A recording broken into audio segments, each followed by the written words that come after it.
Members of the Senate and guests will please rise as we receive our distinguished president.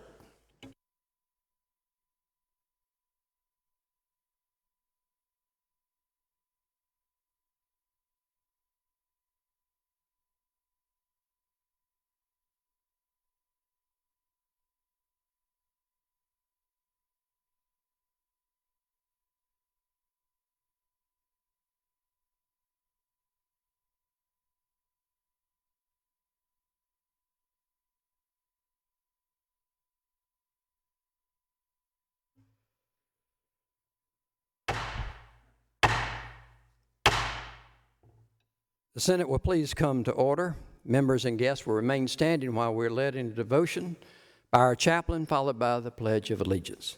Chaplain. We read in 1 Samuel, and there came out from the camp of the Philistines a champion named Goliath of Gath, whose height was 6 cubits and a span, about 9.5 feet. 1 Samuel chapter 17, verse 4. Friends, let us pray. Holy God, as Scripture makes clear, young David went head-to-head with a giant there in the valley of Elah. And it has to be equally clear, Lord, that time and again, these senators and their gifted staff members likewise feel that they too confront giants of all sorts. Huge budget issues, concerns about health care, towering transportation matters. The list is in so many ways overwhelming and challenging. Therefore, dear Lord, we pray today that you will bless and encourage each of these servants as together they tackle these formidable modern-day giants. May the Senate be unfailingly strengthened by your guidance as its members labor diligently to honor you and to bring about a hope-filled future for the people of South Carolina. So we pray in your wondrous name, dear Lord. Amen. I pledge allegiance.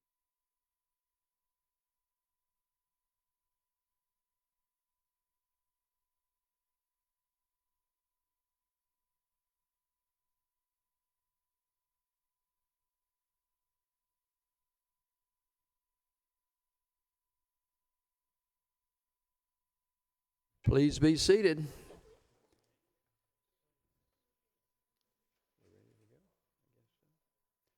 Senator from Charleston, Senator Campson, what purpose do you rise? Mr. President, I ask unanimous consent to distribute some material to the members. Without objection, so ordered.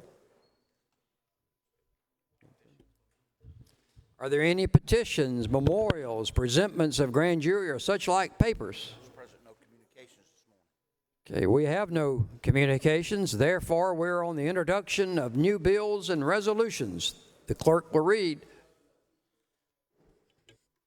Introduction of a bill by Senator Alexander and Senator Michael Johnson amending the code related to regulations for transportation by motor vehicle to provide regulations for the operation of transportation vehicles, amending further sections relating to the Public Service Commission's Motor Carrier Regulation Authority to provide for the statutory construction of chapters related to limitation of certain authority vested with the Public Service Commission.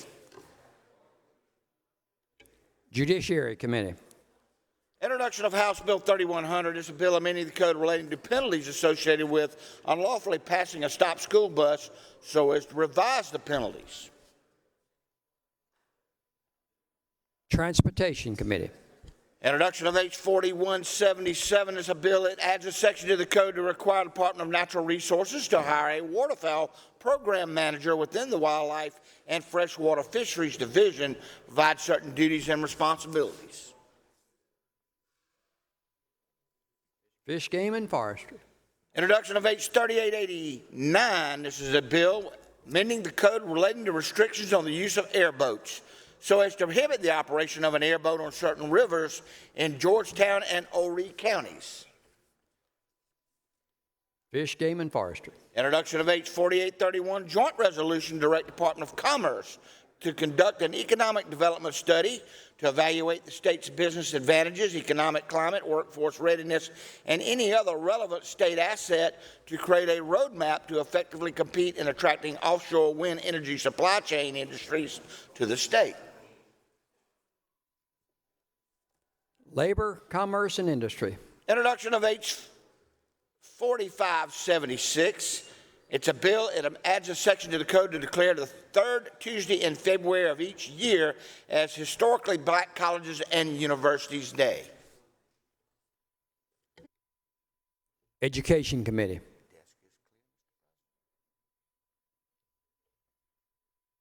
The desk is clear. Are there any requests for local bills? Any requests for local bills? Senator from Charleston, Senator Campson. What purpose do you rise? Make a point of personal interest. You're so recognized for up to 5 minutes.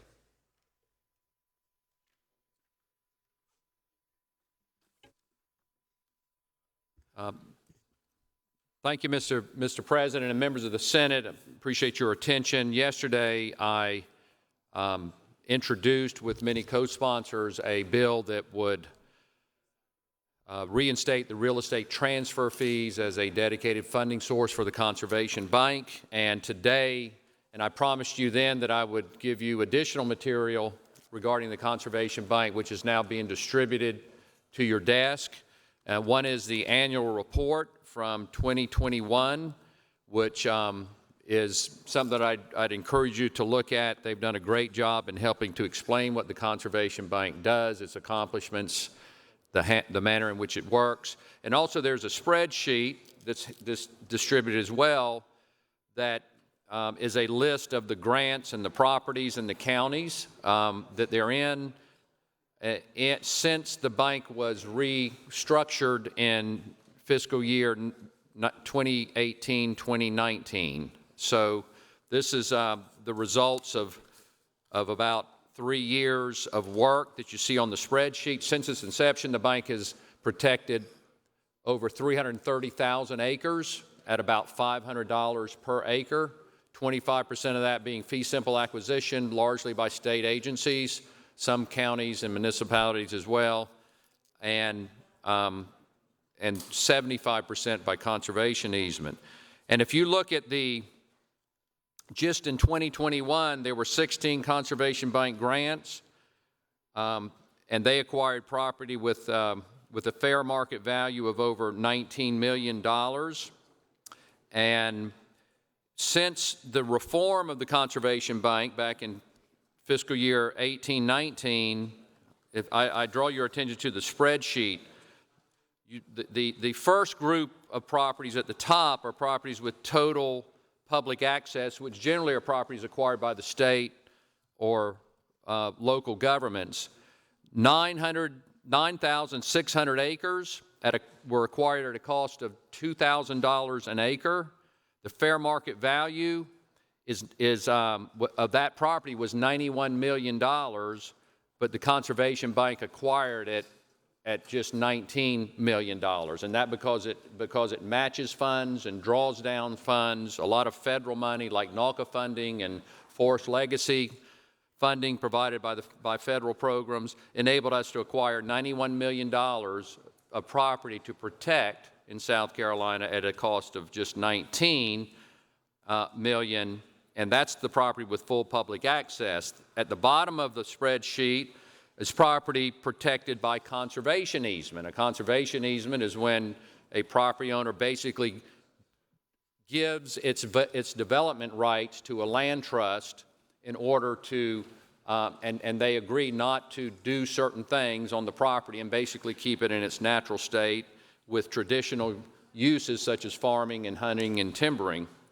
And in that same time period, just in the last 3 years, 37,000 acres protected by conservation easement at a cost of only $200 an acre, $205 per acre. The total property, the value of the property conserved, almost $150 million, but the amount of money paid to conserve that property was just $7.6 million through Conservation Bank grants. And so, again, the bill was just introduced yesterday. I'm afraid I don't know the bill number. Maybe the desk could help me with that, because I would love to have some additional co-sponsors. I think we have about half the Senate now, and we'd love to have a majority of even more senators join in. Senator from Newberry, what purpose do you? Just see if the senator would yield for question. Yes, The sir. senator yields for a question. Senator, the bottom, I guess, 40% of the page where this is all private property that's still owned. Let's say if I own some property along a riverfront or something like that, this would be a conservation easement. Is that what you call this? Correct. Okay, so all of this, is it a one-time only payment for preserving that property? It's a one-time payment, yes. Okay, and for the other members, that means that they can not sell this land for development or anything like that in perpetuity? Right. They could sell the land to someone else, but it's subject to the easement. Correct. In the easement, they gave away their development rights through a recorded conservation easement at the Register of Deeds office, and if they were timely recorded, we had that discussion yesterday. But and so others can purchase it from that owner who placed the easement on it, but they are subject to the easement as well. Correct. And the property does stay on the tax books, and it really does not undermine the tax base in the county either, because almost all of this property, probably all of it, but certainly almost all of it, is agriculturally assessed anyway. They receive agricultural assessment because they're timberlands, farmlands, and if you put an easement on it, you haven't diminished the value of the property for timber harvesting and farming, so it stays on the tax rolls at the same tax rate. Thank you, Mr. President. Thank you, Senator from Charles. Your time has expired. Senator from Marion, what purpose do you rise? Mr. President, unanimous consent request. State your request. Would like to go to page 4 and take up the local vetoes. That's a unanimous consent request. You're wanting to take up the veto on the bottom of page 4. Is that correct? All of them. Including that one as well, but yes. Your unanimous consent is to take up both. Correct.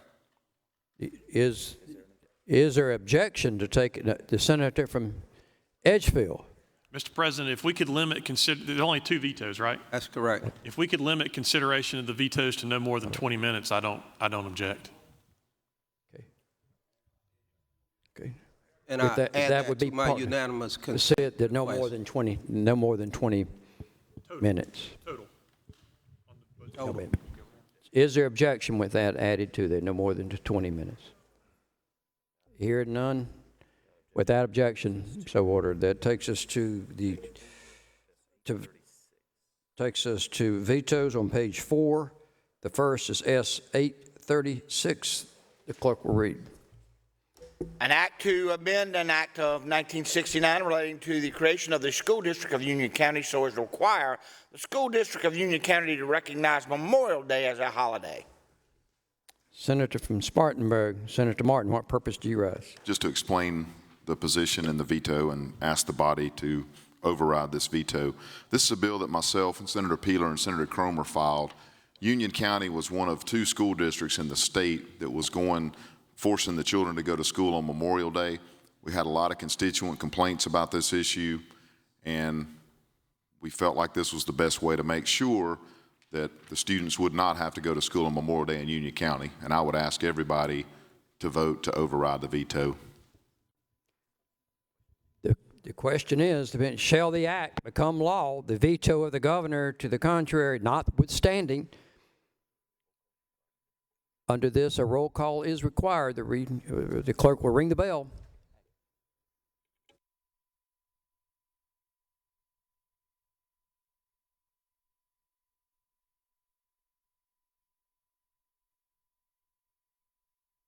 The clerk will call the roll. Mr. Adams? Aye. Mr. Alexander? Aye. Mr. Allen? Not voting, Mr. Bennett? Aye. Mr. Campson? Not voting, Mr. Cash? Aye. Mr. Clymer? Not voting, Mr. Corbin? Aye. Mr. Cromer? Aye. Mr. Davis? Aye. Mr. Fanning? Not voting, Mr. Gambrell? Not voting, Mr. Garrett? Mr. Garrett votes aye. Mr. Goldfinch. Not voting, Mr. Grooms. Aye. Mrs. Gustafson. Aye. Mr. Harpootlian. Aye. Mr. Hembry. Mr. Hembry votes aye. Mr. Hutto. Aye. Mr. Jackson. Not voting, Mr. Kevin Johnson. Aye. Mr. Michael Johnson. Aye. Mr. Kimbrell. Aye. Mr. Kempson. Not voting, Mr. Loftus. Mr. Loftus not voting, Mr. Malloy. Aye. Mr. Martin. Aye. Mr. Massey. Aye. Mrs. Matthews. Not voting, Mr. McElveen. Not voting, Mr. McLeod. Not voting, Mr. Peeler. Aye. Mr. Rankin. Not voting, Mr. Rice. Aye. Mr. Sabb. Not voting, Mr. Scott. Mr. Scott votes aye. Mrs. Sin. Aye. Mr. Setzler. Aye. Mrs. Shealy. Aye. Mr. Stevens. Aye. Mr. Talley. Aye. Mr. Turner. Aye. Mr. Verdon. Aye. Mr. Williams. Aye. Mr. Young. Aye. Have all members voted? Have all members voted? Senator Garrett. Senator, to excuse Mike Gambrell from Leave for the day for Senator Gambrell Senator from Anderson. Senator, so ordered. Senator Clarendon. Then unanimous consent request. State your request. To request leave for the senator from Sumter and the senator from Williamsburg County, Senator McElveen and Senator Sabb. Without objection. Senator from Richland, Senator Jackson votes aye. Senator from Lexington. Ask unanimous consent for leave for the senator from Greenville, Senator Allen. Without objection, Senator Allen. Senator Campson votes aye. Senator Clymer. Consent for leave for the senators from Georgetown and Abbeville. Georgetown and Abbeville. And so also, ordered. and also to vote aye. And Senator Clymer votes aye. Thank you. Other unanimous consent? Other members?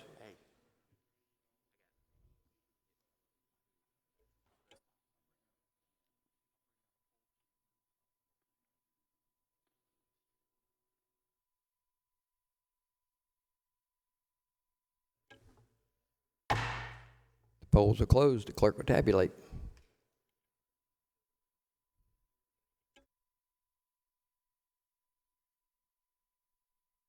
By a vote of 34-0, the veto was overridden. That brings us to the bottom of page 4, S948. Clerk will read. Joint resolution to move the date of the 2022 election for the Marion County School Board of Education from the second Tuesday in April. Senator from Marion, what purpose do you rise? You recognized to speak on the veto. Thank you, Mr. President. This is a local bill, and all it does is move the date for the 2022 election for the Marion County Board of Education from the second Tuesday in April to the second Tuesday in May. And I would ask the body to move to override, Mr. President. The question is, shall the act become law? The veto of the governor to the contrary, notwithstanding, requires a roll call. It's Senator from Spartanburg, Senator Martin. If it's okay with the body, I'd like to make unanimous consent request State your request. to apply the previous unanimous roll call on the veto. We got a unanimous consent request. Senator from Charleston. I'd like to be added to that override. With the senator from Charleston, Senator Epson being included. That is the unanimous consent to apply the previous roll call, unanimous roll call with the senator from Charleston being included. Is there objection? Hearing none, so ordered. By a vote of 35-0, the veto was overridden. The senator from Spartanburg, Senator Martin. Since we only used 4 or 5 minutes of the 20 minutes, could I now use this time for the doctor of the day? The senator from Spartanburg is utilized for a brief introduction of the doctor of the day, not to exceed a minute. Thank you. We have with us today Dr. Jennifer Root. Glad to see you up there. She's a friend of mine, so don't hold that against her. She's from Columbia, and she deals in anesthesiology and pain medicine, so I think she probably picked a pretty good day to be here. So you might want to stick around for the debate as we debate Senate Bill 150, deals with medical marijuana. So, sorry.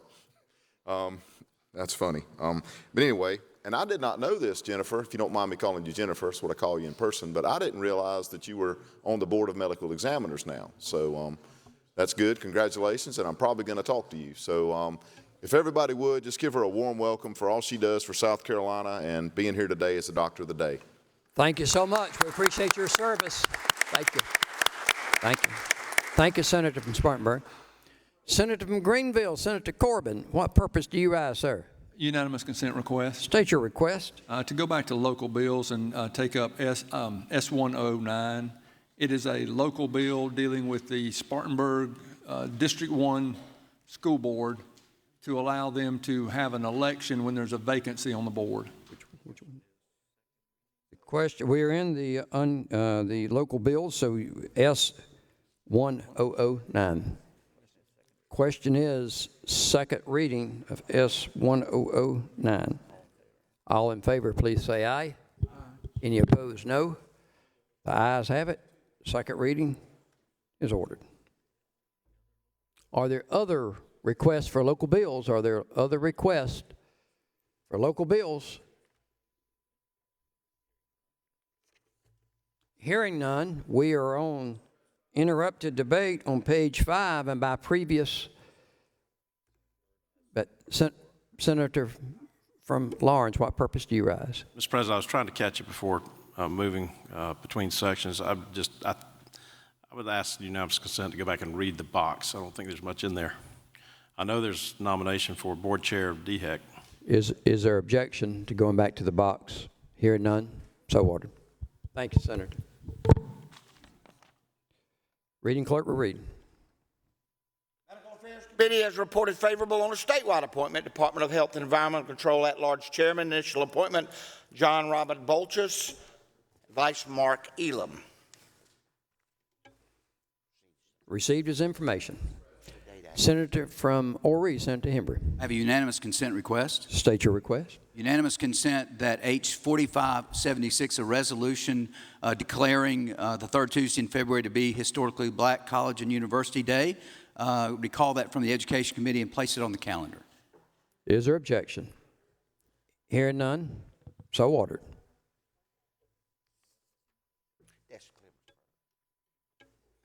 The desk is clear.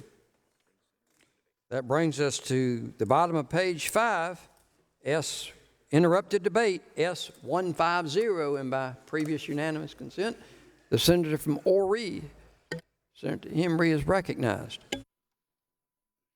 on amendment number 1.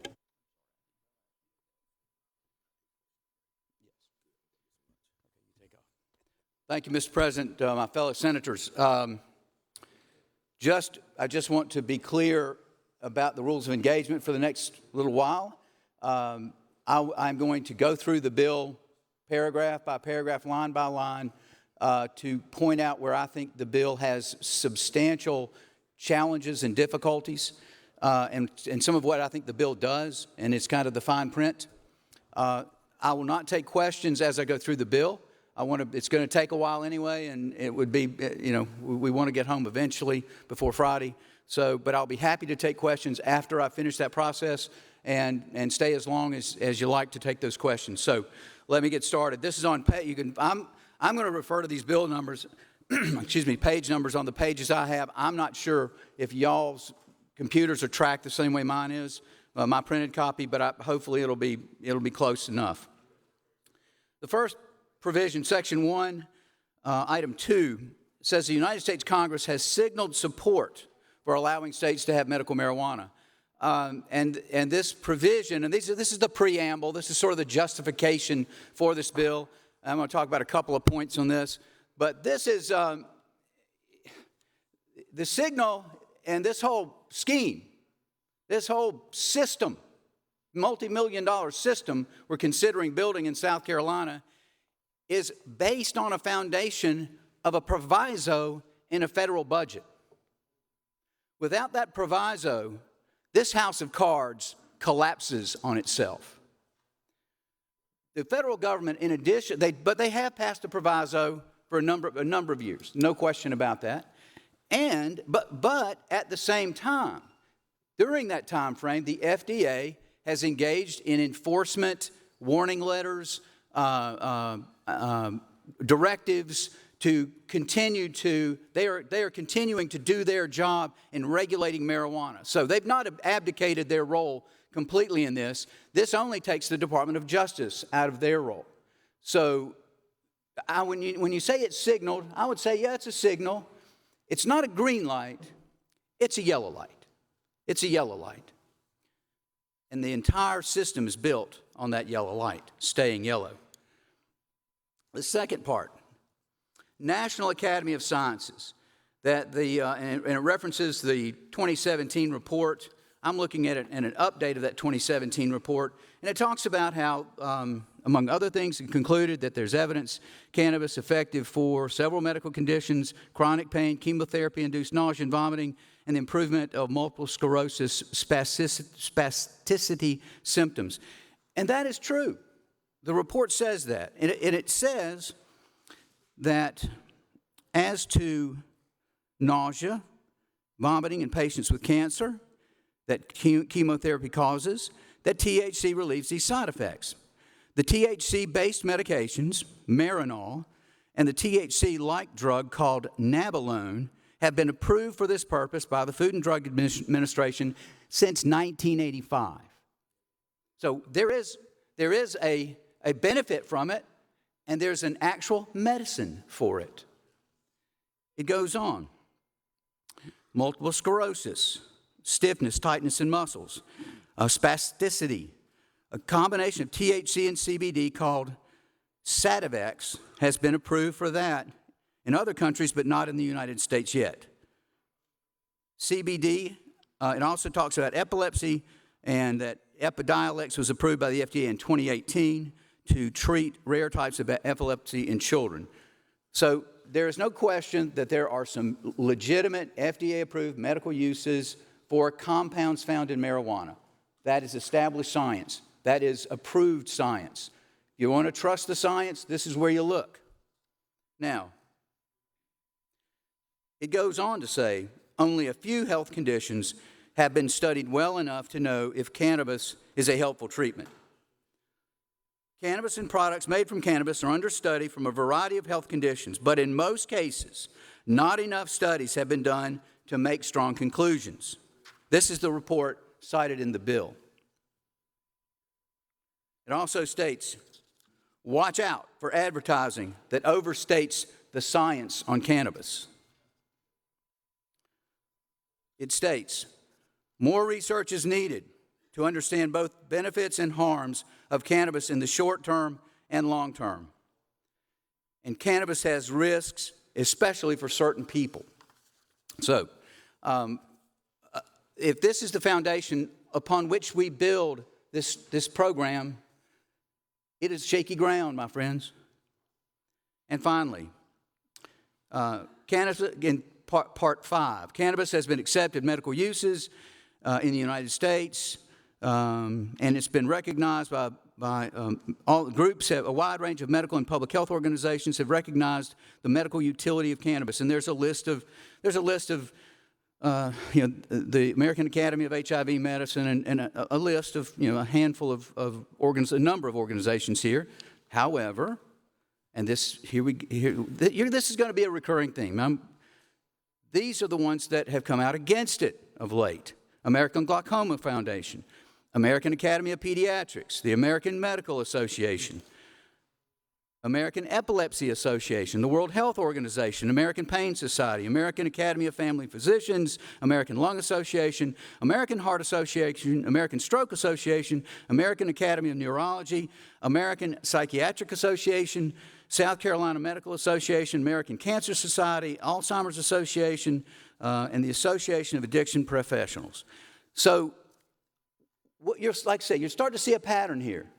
There's some stuff over here, and then there's just as much over here. It's not settled.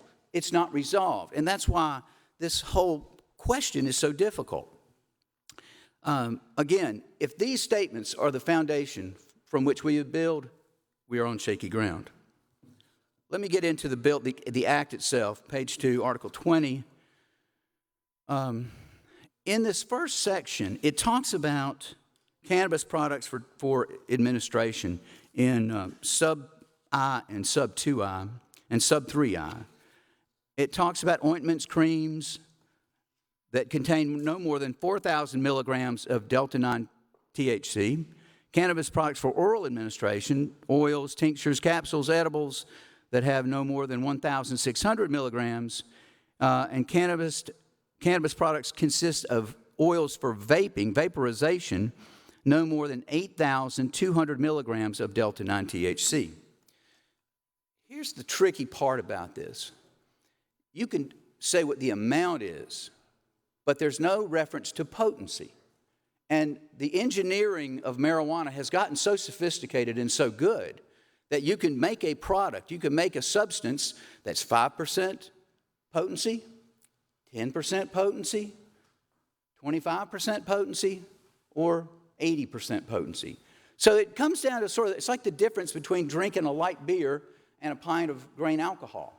You know, it's the same amount, but it's going to affect you in a very different way, which, again, makes it a rather frightening proposition to put that sort of risk out into the public.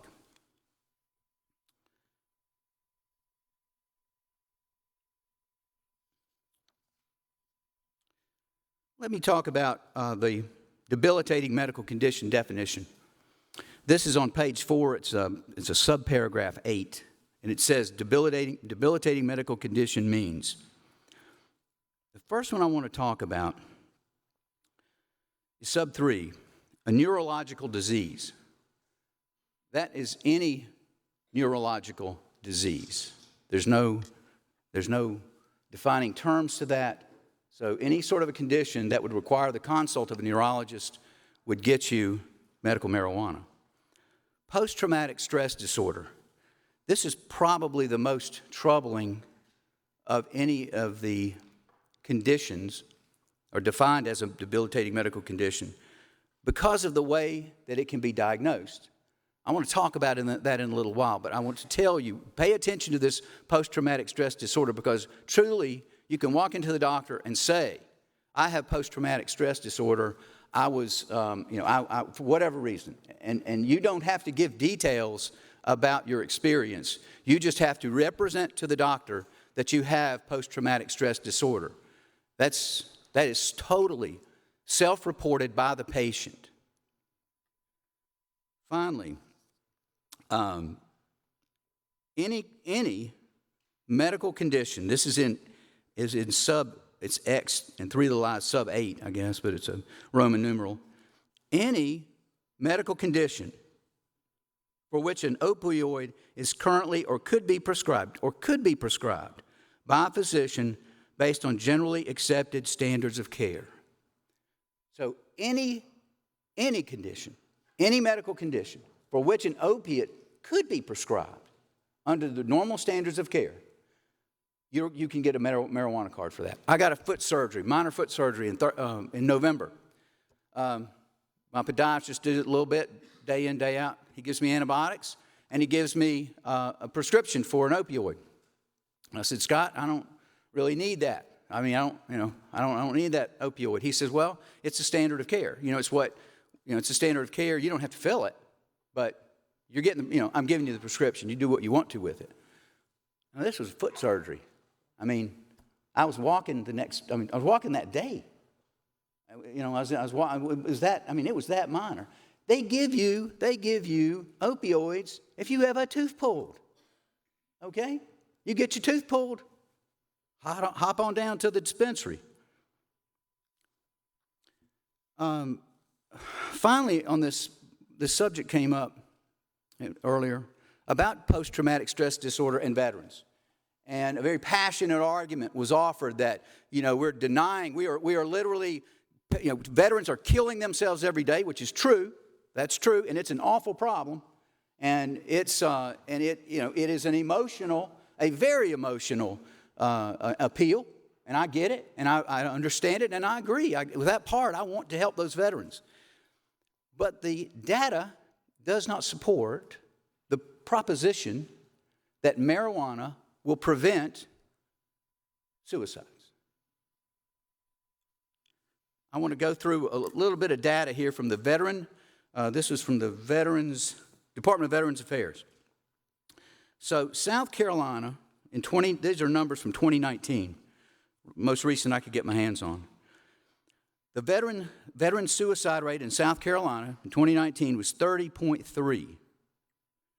I don't know how they measure this rate, but I don't know what the denominator and numerator are. I'm just going to give you these numbers. 30.3. The southern region, veteran suicide rate, 31.1. So we're right in line with our neighbors. And the national veteran suicide rate is 31.6. So we're right in line with the national numbers, maybe just a tad bit lower, which is good news that we're not winning that race. Let's talk about Nevada. Got medical marijuana. I think they've got recreational. They do have recreational marijuana. Got both now. In 2019, their veteran suicide rate was 50.9. Their region was 36.6. Of course, the national rate was 31.6. 50.9. Oregon. Don't have to talk about them much. Their veteran suicide rate, 46.2. That marijuana is really helping. In Colorado, the capital of marijuana for America, their veteran suicide rate is 43.1. Almost 12 points above the national average, and well above our average.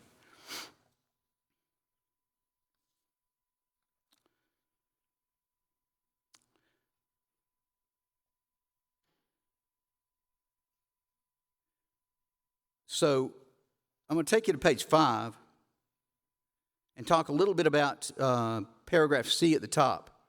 And it's talking about, once again, it's talking about the medical conditions. And let me debilitating medical condition. Let me talk about that one bit more, because it says debilitating medical condition. That's a term of art. It actually doesn't have to be debilitating. It only has to be one of the conditions that falls under the definition of debilitating medical condition. So be very careful. It was a very, those words are very, they imply something that may or may not actually exist in the medical diagnosis. And this also, in this one it says, on these other things, any other serious medical condition or its treatment added by the Medical Cannabis Advisory Board as provided for in 4453-2060. So we're going to talk about this board in a minute, but what their job is, I will tell you right now, this is their job. They got one job. This board is, we'll talk about their construction and all that in a minute, but they meet twice a year, okay? The Cannabis Advisory Board, and they have one job: add conditions to the list. That's all. They consider proposals to add conditions to the list. Guess what's going to happen? Conditions are going to get added to the list.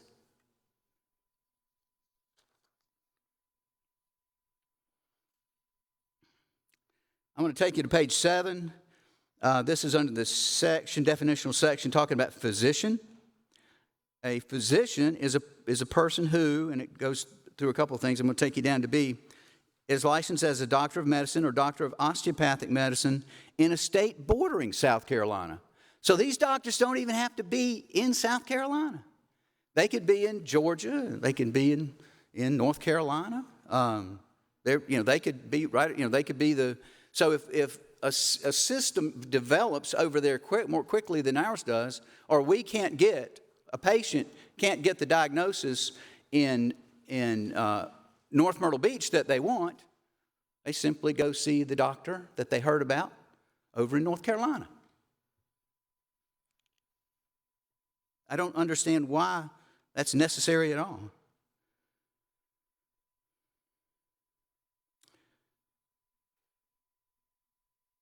And it also defines them as a physician, and this is in C. In relation to a non-resident card holder, is a medical practitioner who is allowed to certify a non-resident cardholder to use medical cannabis products in the state of the non-resident cardholder's residence. So, look, folks, we have totally lost control of this system now. The card is being given to someone in Oregon, Massachusetts, Virginia, and they come into South Carolina, and that doctor can say, under their law, I guess our law too, but can say, you know, this person is you know, a patient, qualifies as a patient, that card's good, you're good to go. We just turned our system over to another state.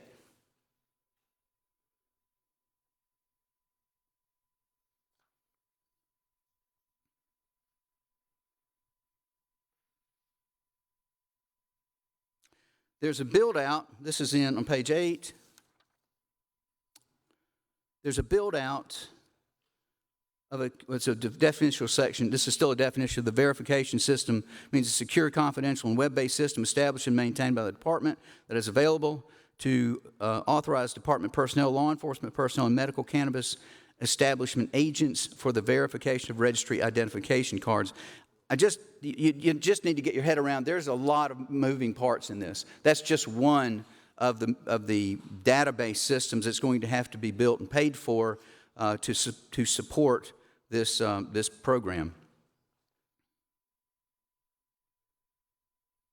We talked yesterday, I'm going to take you down to 4453-2020, Section 8, that all monies collected will go into a fund called the South Carolina Medical Cannabis Program Fund that will be maintained by DHEC. I will tell you, I have real concerns about this fund for a host of reasons. I think it might violate federal law. I'm not sure. That's the problem with this whole thing. I'm just not sure. It's no clear answers. There's no certainty. There's no consistency. And this is one of those problems. All the money goes into this fund that's going to be held by DHEC to administer the program. We did talk about that a little bit yesterday. I won't belabor the points, although I will belabor the points about the percentages and where the money goes and how it's distributed. The parts that trouble me the most about this, well, I'll pull it out directly out of this is in the committee amendment. And I touched on these a bit yesterday, but they bear repeating again. You've got 3% going to SLED to pay for detection methods, research on detection methods for DUI drivers. Blood test is what we got, but that's seems like a lot of money to just do that research. Only 2%, and this, folks, if this doesn't alarm you, 2% for treatment, really? 2% is all. We're going to build this entire pot industry in South Carolina. That's what we're doing. That's what we're talking about doing. And we're going to invest out of that money 2% for treatment. We are one of the lowest states in the country right now on how much money we spend on treatment. Right now, well below the national average, well below the southeastern average. We're just blowing right by this like it's not important. We really just don't do treatment in South Carolina. I guess that's what if we support this, that's what we are communicating. 3% to SLED. Well, here's how this is going to work with SLED. They've got responsibilities under this bill, and they have, and I don't know, they gave a fiscal impact of $10 million to do what they have to do under this proposal. I don't know if that's right. I know that Senator Davis didn't have confidence in those numbers. I don't know how it sounds like a lot of agents to me, but we're going to be licensing a whole bunch of places and a lot of businesses. So over 100, almost 120. So, there's a lot to watch over in this brand new industry. So that number may not be as crazy as it sounds. But the way it's going to work is this. Once we have legal pot, it's kind of like, I'm picking on alcohol people, but I'm going to pick on them just a little.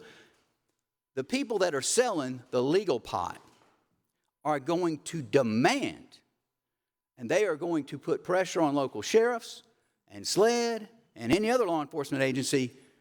You got to crack down on that illegal pot out there, because that illegal pot, those are now the moonshiners. And we got to get rid of the moonshiners, because the moonshiners are cutting into our action. We've got to get really tough on this illegal marijuana because, it's dangerous. It's dangerous, and we can't have that. So SLED is going to be called upon to ramp up their marijuana enforcement. It will evolve this way, to ramp up their enforcement of the marijuana laws for illegal marijuana. That's how this will play out. So that 3%, or that 3% just seems, tiny. And then this was the one that I love the most. So 5% for research conducted by the University of South Carolina School of Medicine, MUSC, or both,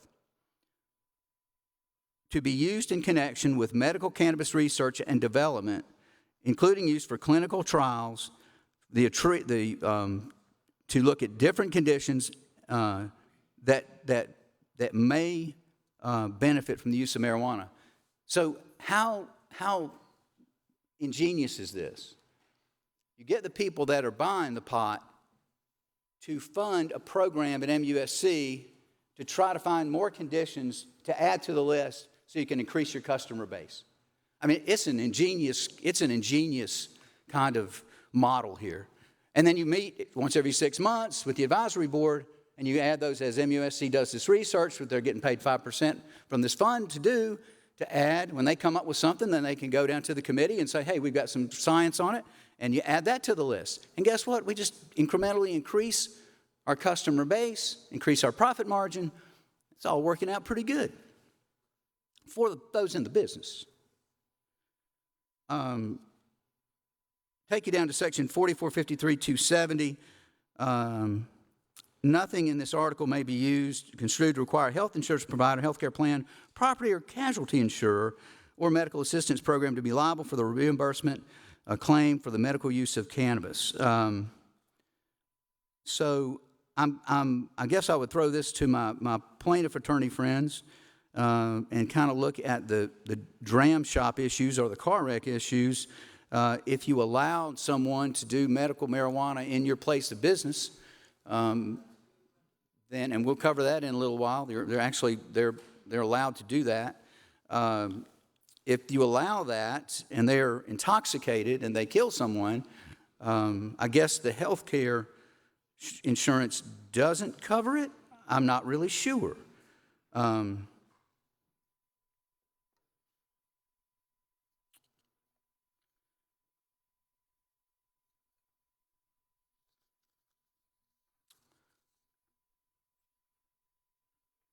All right, let me shift you back to I was into the committee amendment.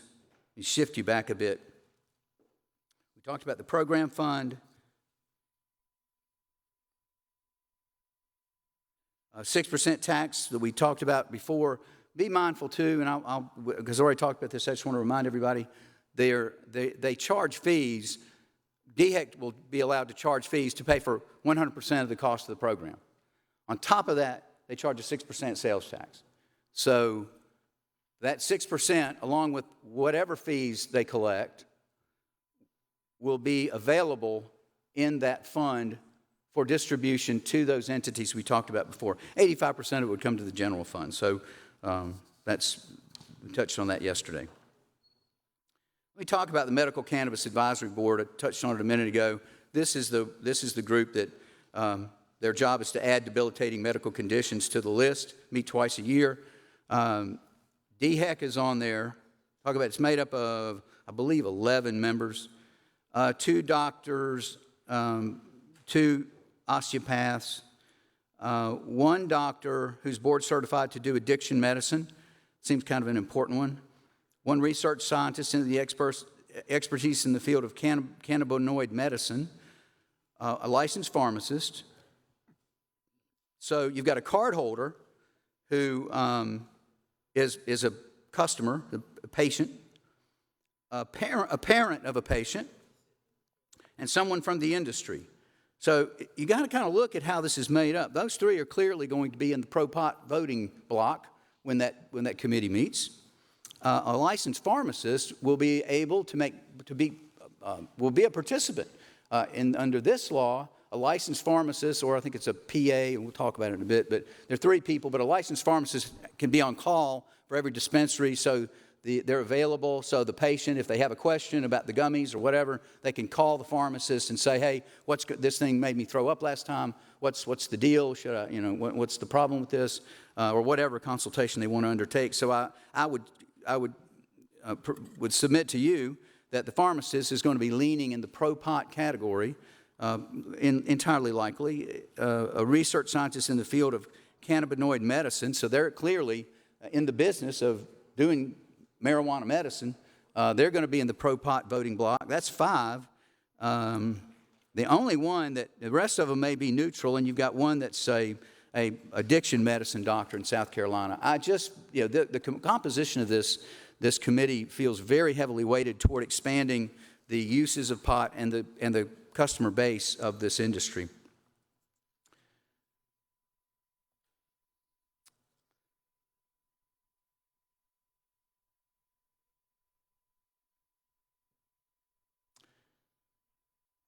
The 4453-2080 tells you what you have to do. This has to do with how what the doctor has to do to issue a certification, what information they have to collect. They have to consult with the prescription drug monitoring program that DHEC currently has. This is the program that has been put in place to try to combat the opioid epidemic. So when before they can give you opioids now, they've got to check this computer system to make sure that you're not addicted, that you don't have this problem, hopefully, and that's the goal. And they have to consult that, but that's all it says. They have to consult it. They do have to do an in-person evaluation. We talked about that.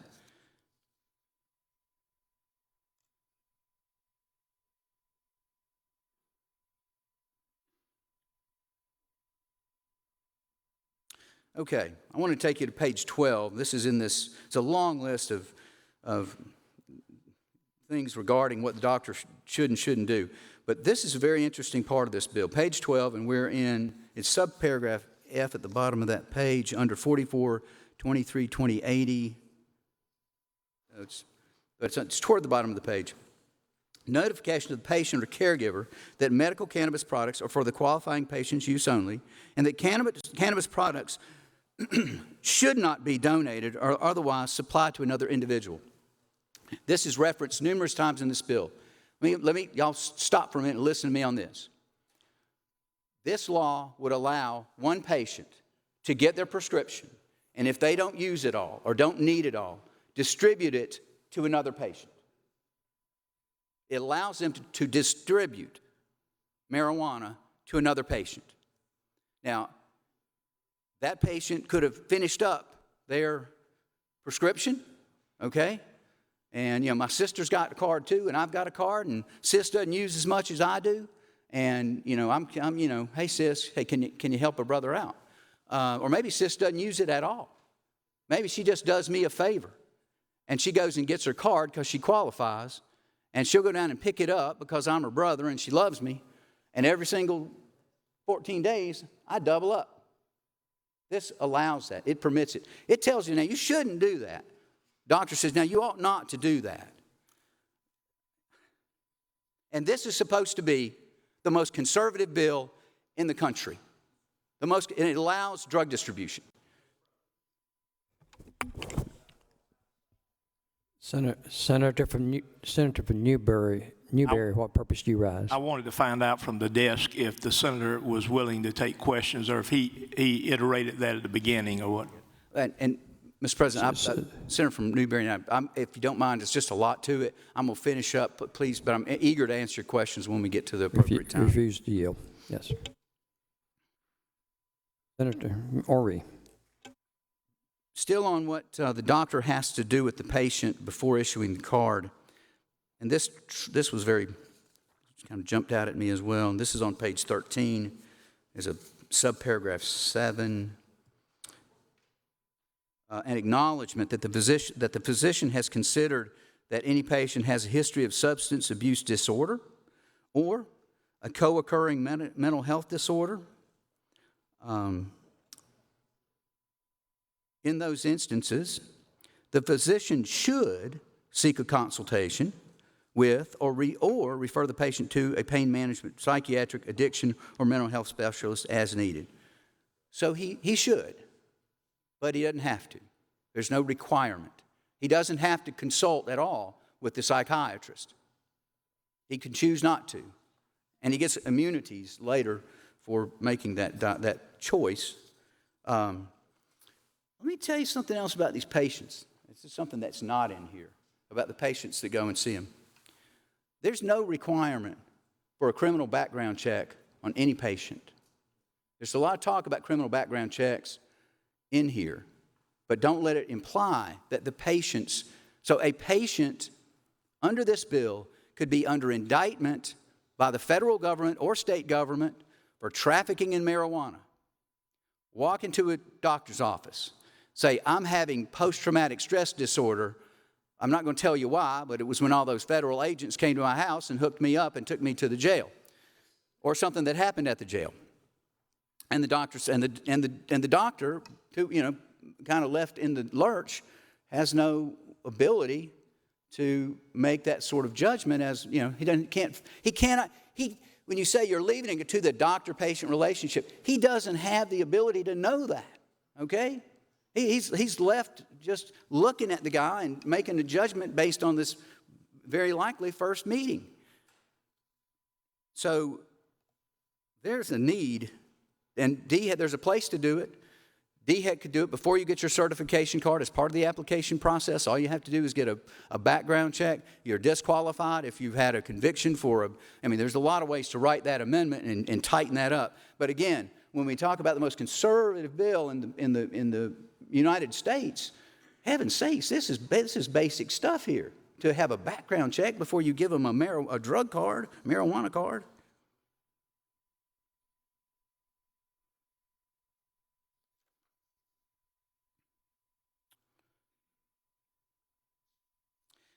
This one is 4453-2090, page 14, 5A. This is the training that people are going to get that in this brand new industry in South Carolina. Dangerous substance, lots of risk involved. They take a 3-hour video. That's what you get. Doctors get a 3-hour video. Employees get a 3-hour video. 3-hour video.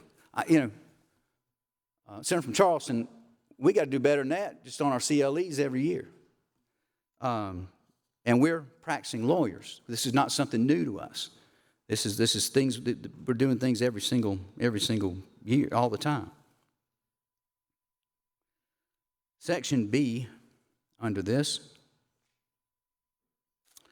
A physician may not be sued for medical malpractice as a result of certifying a qualifying patient's medical use of cannabis. A different standard of liability for the marijuana doctors than other doctors. There's a lot of things in here that have a different standard of people are treated differently.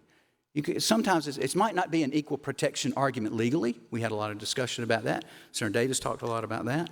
But it's not fair. It's not equal. Wouldn't you think that if you're going to have a different standard of liability when dispensing a medication that we all know has dangerous side effects, that the standard should be higher for that doctor that's doing that as opposed to lower for that doctor? The other problem here, this is an interesting problem that comes up when you talk about professionals. Doctors carry medical malpractice insurance. Lawyers, malpractice insurance. CPAs, pharmacists, financial advisors. There are lots of professions that have malpractice or errors and omissions type insurance policies that you buy. The problem is almost all of those policies have a provision in them that say if you are engaged in an illegal act or illegal conduct when this malpractice occurs, then you do not have malpractice insurance coverage. And if I were the lawyer for the insurance company, as crafty as this might sound, and I know Insurance company lawyers are never crafty or aggressive. But if I were, I would say to my client, that is an illegal act. It's illegal under the federal law. Federal law has not been suspended. And so it continues to be an illegal act. It doesn't distinguish between federal illegal acts and state illegal acts. It just talks about illegal acts in those policies. And I would say, I don't really know if you have to pay that claim. I'm not so sure about that. Now, this is going to be a real interesting problem for lawyers if I was working, this little hypothetical popped into my mind. I advise somebody to go into the marijuana business. I tell them how to do it. The federal government doesn't put the proviso in next year, okay? And the thing comes tumbling down. My client's invested millions in this business. He looks at me and says, well, you said it was okay. Well, too bad. My malpractice doesn't cover that. So I guess you get to have whatever I got in my little LLC, which is nothing. It really sets up this real, problematic. It creates these gigantic problems in a pretty well-established system, and I think these are consequences that were not contemplated maybe that really kind of jumped out as you go through some of this. Page 15 talked about no records check for patients. However, you do get a background check for designated caregivers. That is required. So if the daughter is getting medical marijuana for the mother for a cancer condition, then the daughter would have to go through a criminal background check. So that is in there. I don't want to mislead anybody. That seems like a very wise part of the policy.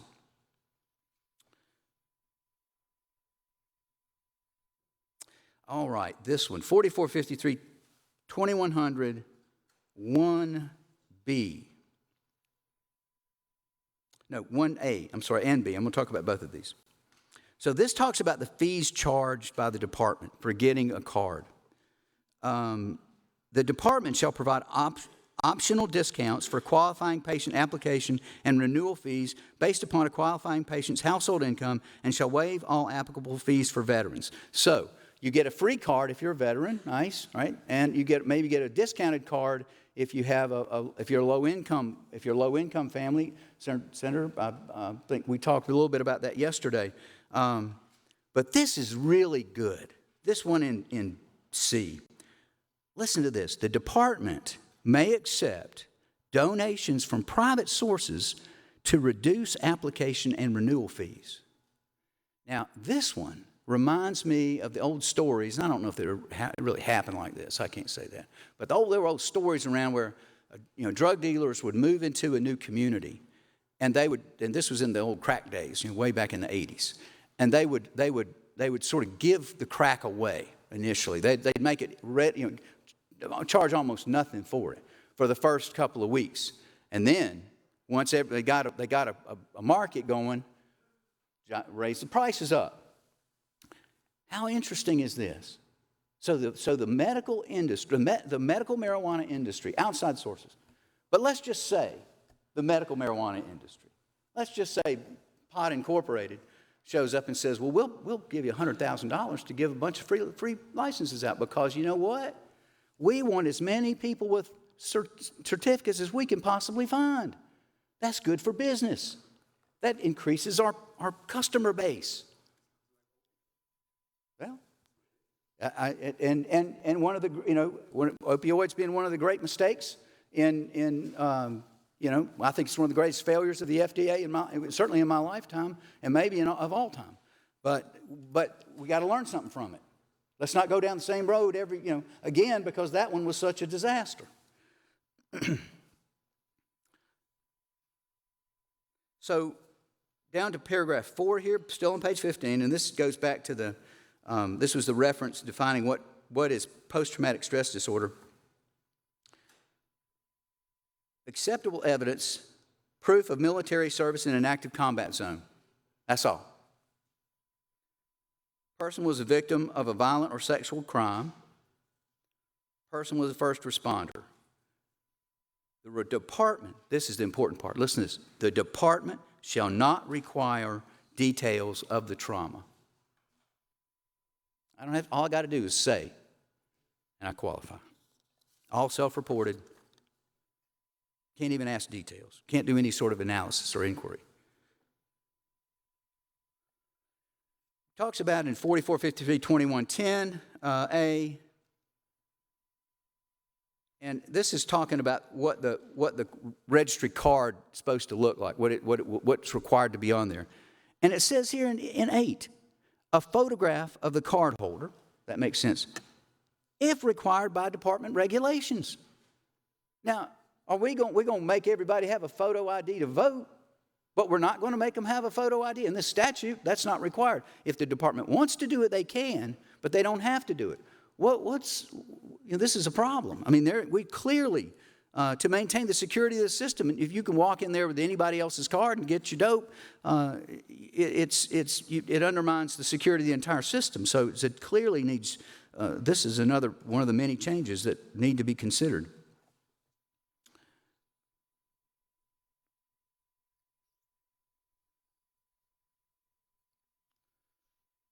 Page 17. There's a thing in here, this was about the two physicians that if you're, and here's something that you need to know too. There are 3 categories of customers in this system, okay? Patients. 3 categories of patients in this system. There are the patients that are over 23, okay? If you're over 23, then you get one doctor. You just have the one doctor that you have to have look at you. If you're from 18 to 23, you have to have 2 doctors look at you. Now, they have to be in person. I don't know that there's any prohibition from having 2 doctors in the same practice. I didn't see anything that prevented that. I think you could have 2 doctors in the same practice. You go through essentially one exam. You might have to talk to both of them, but you fill out the same paperwork once. You have both of them say yes, yes, and you're out the door with your card or not. But there's a third group that we haven't talked much about, and those are our citizens that are from 0 to 18. Because this medical marijuana, these substances, these that are contemplated here, are available for children. And certainly there are children that can benefit. Epilepsy, we talked about that from that substance that's FDA approved. Epidiolex, that there are children that have conditions that can be helped by that, but it is a category of our most vulnerable citizens that I don't know, gives me concern as I think of this being rolled out.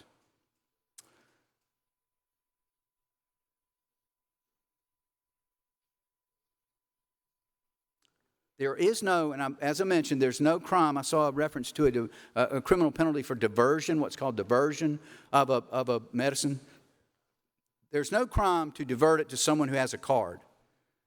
But if a caregiver diverts medicine to anybody else other than the person that they're supposed to be caring for, there is a criminal penalty. So if it's the daughter taking care of her mama, she can't give it to somebody else. But if it's the mama who has the card and gives it to her friend who has a card, then that's okay. There's no criminal penalty there, and results in it's legal under this bill.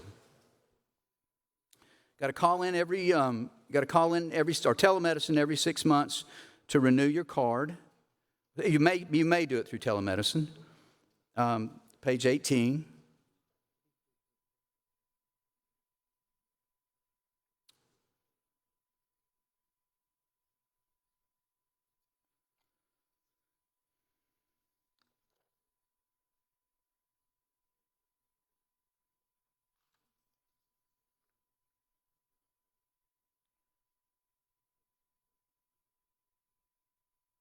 Okay, I want to take you to page 21. And this is it's paragraph D in the middle of the page. It's a long section. Paragraph D, in the middle of page 21. The department may not issue a registry identification card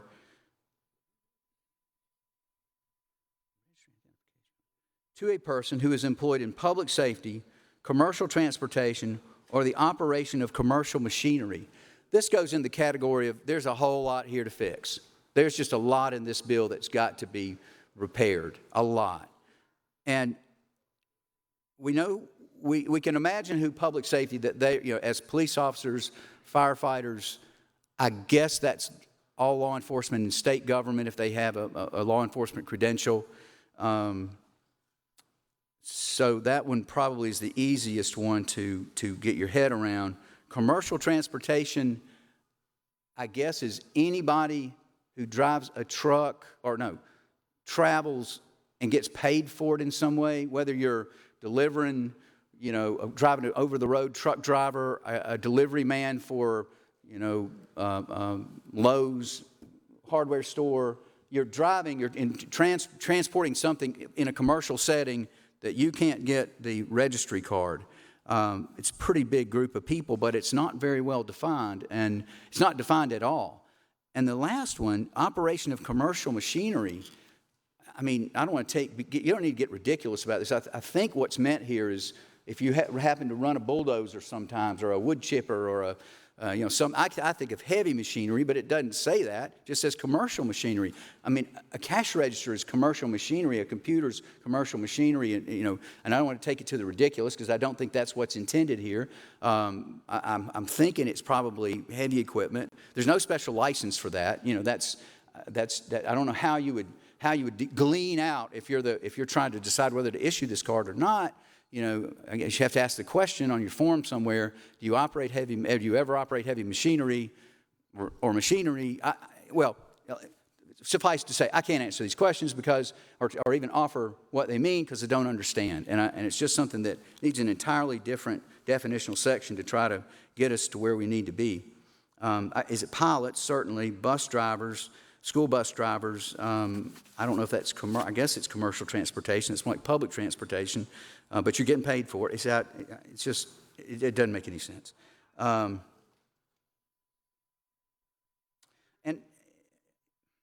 quite frankly, it came to mind as I thought about public safety officers, and I understand that. Of course, there's a group there that they can get a card just by saying they were a first responder, but they can't get a card. I guess they have to wait till they retire, and then they can get a card by saying they're a first responder. That was how it would work with those guys.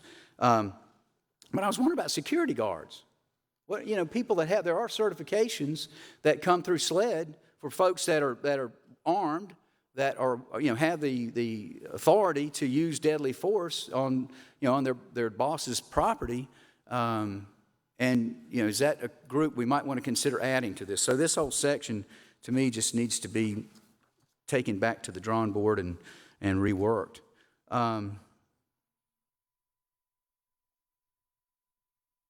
This one, wow, on page 22. Starts on 21 and then goes on 22. 4453-2170.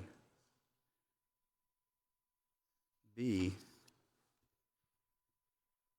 Until 90 days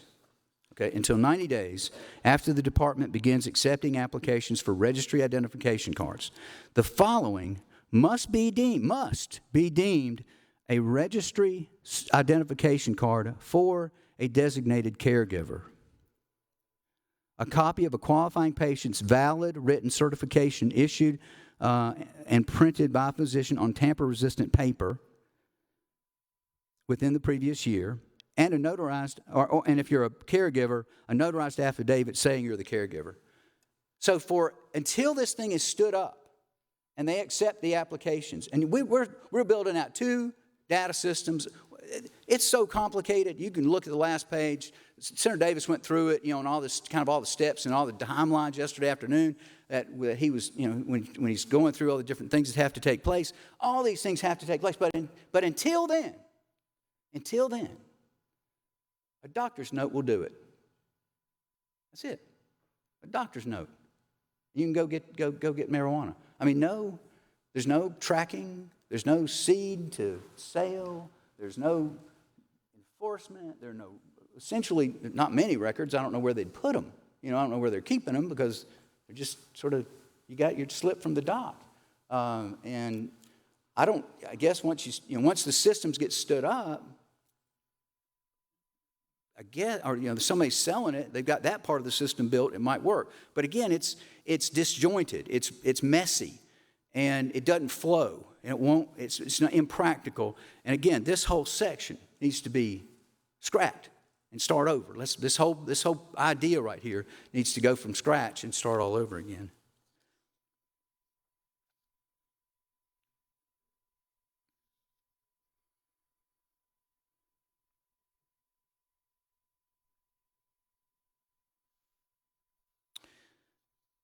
Yeah, you've got this verification system that has to be established, page 23, 4453, 2190. And it has, the department can make use of it. It says the verification system must allow authorized department personnel, state and local law enforcement personnel, and medical cannabis establishments to enter a registry identification number. So if a police officer needs to inquire into this system, for whatever reason, all he could do is the number. He's got to have the number to put into the system. Which means if he's investigating a person and doesn't happen to know that person's number, then there's no law enforcement involvement here. This keeps them out of this game a little bit. Make sure that law enforcement they can't look past this door. The dispensaries can, and the department can, but not law enforcement.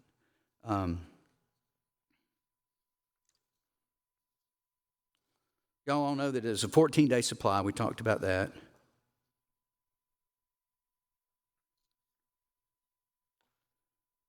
Okay, top of page 25. This to me bothered me when I read it. 4453, 2195. I read this line, and it said, the department shall maintain a confidential list of any person who submitted a registry identification card application. Okay, everybody who applies, they got a list of that. The lists maintained pursuant to this subsection, the lists, any lists, okay, maintained pursuant to this subsection may not be combined or linked in any manner with any other list. And I thought to myself, now why wouldn't the department, what other lists do they have? I couldn't figure out what's the purpose of this provision. They have a list of people that are taking opioids. It's another list. We talked about it earlier that the department has. And this says you can't, I don't think you can compare them. It sounds like there's a wall built between those lists. And that may or may not be true. If it isn't true, we need to clean it up. It needs to be fixed. If it is true, the only reason you'd have that list is because that would allow the person to go to the pain doctor and get their opiates and then go down the street to the other doctor and get their marijuana. That would be available to them if that is correct, if my reading of that is correct. Again, if my reading is incorrect, it's one more fix that we need to undertake in this bill.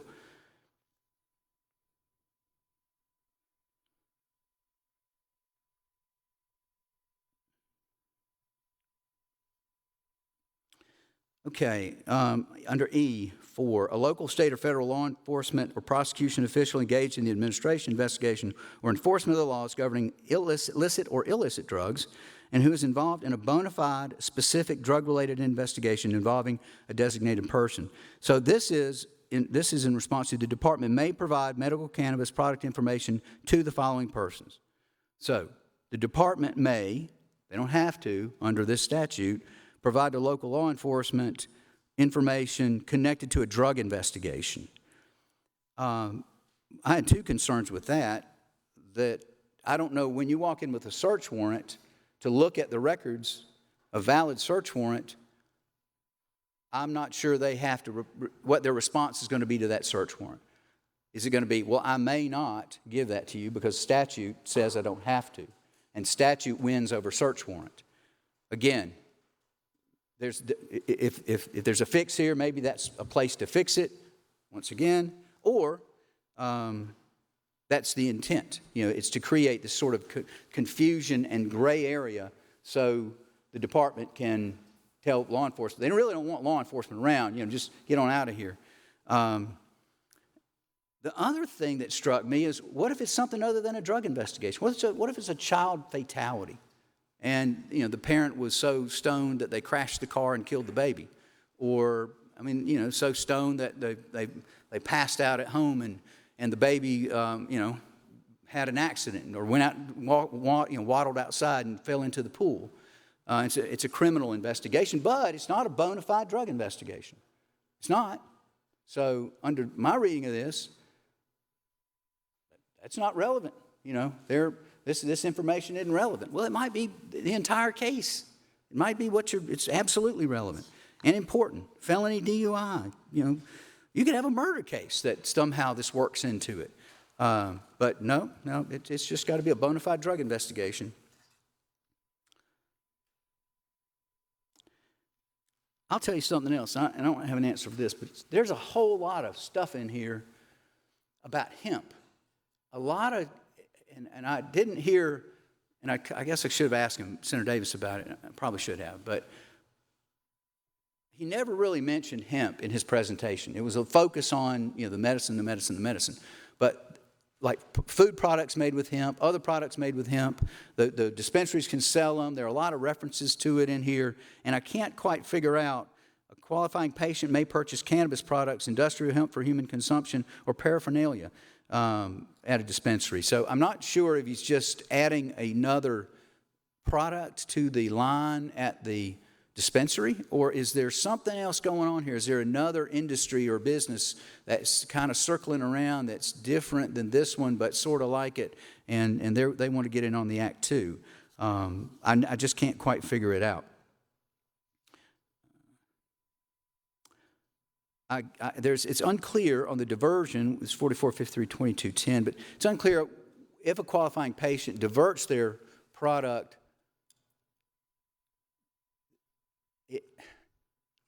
It's another one of these gray areas and conflicts that I keep hearing me say it over and over again, because it's almost every page. You turn it, you just go, you know, what does this mean, and how does that work out in real life? But if you're distributing it, I mean, the distribution laws, if you distribute drugs in South Carolina, this bill doesn't say you can distribute to somebody else. It doesn't say it specifically. It implies it. It's a clear implication, but it doesn't say you have permission to transfer these drugs to your sister, who happens to have a card too. I don't believe. So I'm trying to figure out, well, if it doesn't say it's legal, then you still have drug distribution laws in South Carolina that would prohibit that conduct, that would trigger. Now, again, I don't know if the goal is to allow that conduct, or the goal is, well, I'm sure the goal is to allow that conduct, because it's very carefully crafted to say that, but I think there's a very large question as to whether or not that person would be subject to prosecution for the distribution of marijuana to somebody, whether they had a card or not. It doesn't specifically address that, and I think there's yet another problem. And it doesn't talk about selling, but I think, well, it does. I'll take that back. It does talk about selling. I apologize.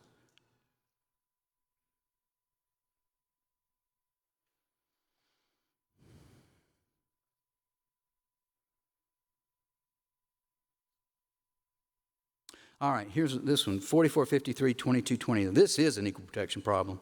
This is screaming out.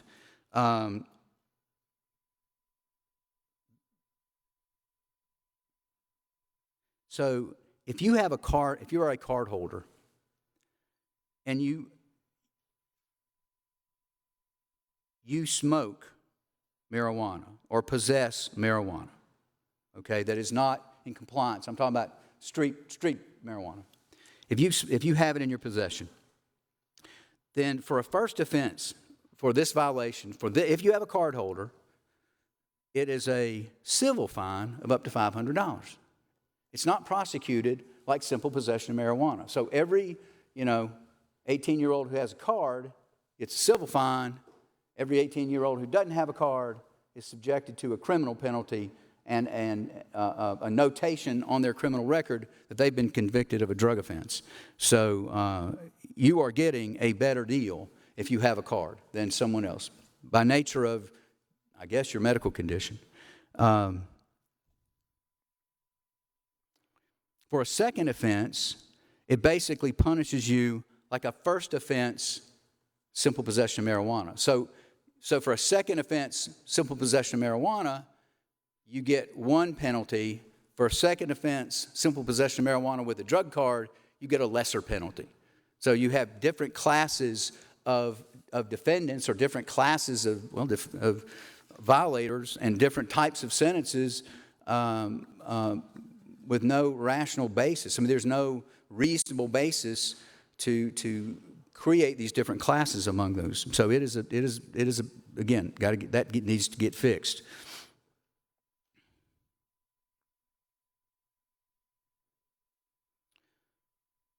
This is great in D, in this same section. A qualifying patient who violates this section a second or subsequent time may have his registry identification card suspended or revoked. So you can do this twice. You can have the card, all right? Violate the law 2 times, or for your second, I'm sorry, a second time. First time you get a free pass, no big deal, all right, as far as your card. Get to keep your card.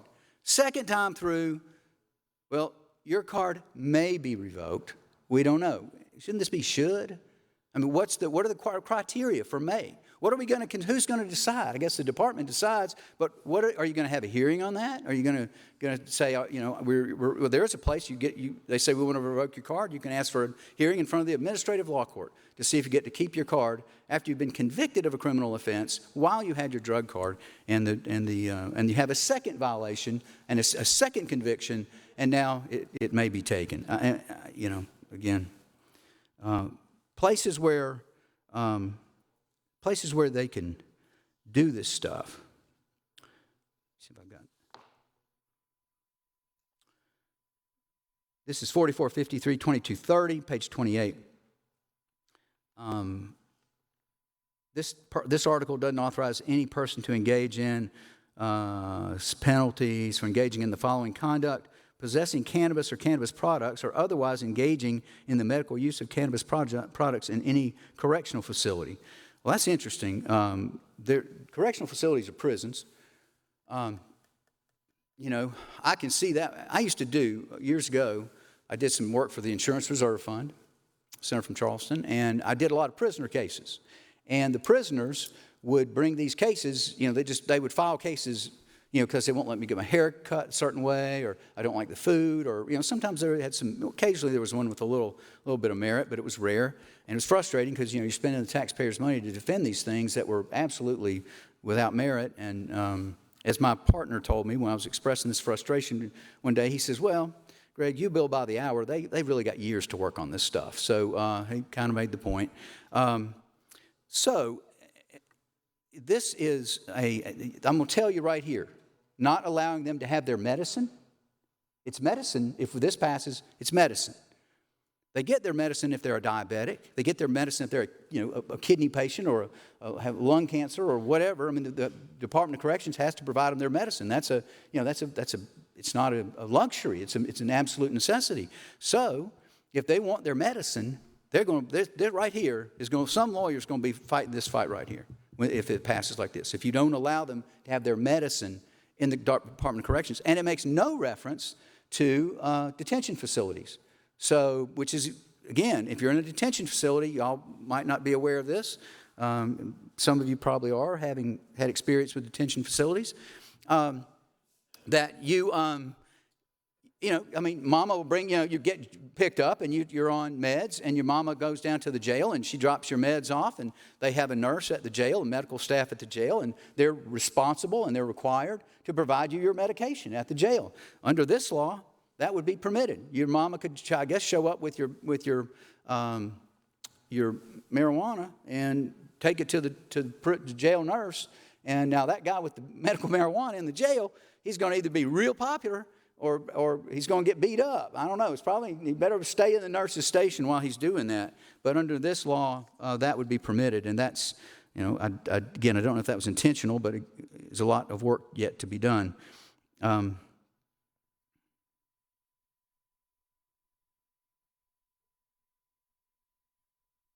Here's a provision allowing any person who's not authorized to use cannabis products under this article to use cannabis products that a cardholder is allowed to possess under this article. So it says if you're not allowed to use it, I can't give it to you, okay? That's what that means. So that's okay. But again, it's this backwards implication that says, not implication, this sort of backwards way of defining that you can give it to people who have a card.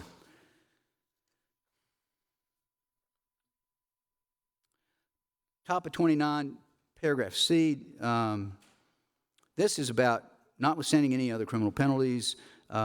If you knowingly make a misrepresentation to a law enforcement official of any fact or circumstance relating to the medical use of cannabis products to avoid arrest or prosecution is a misdemeanor and subject to a $1,000 fine.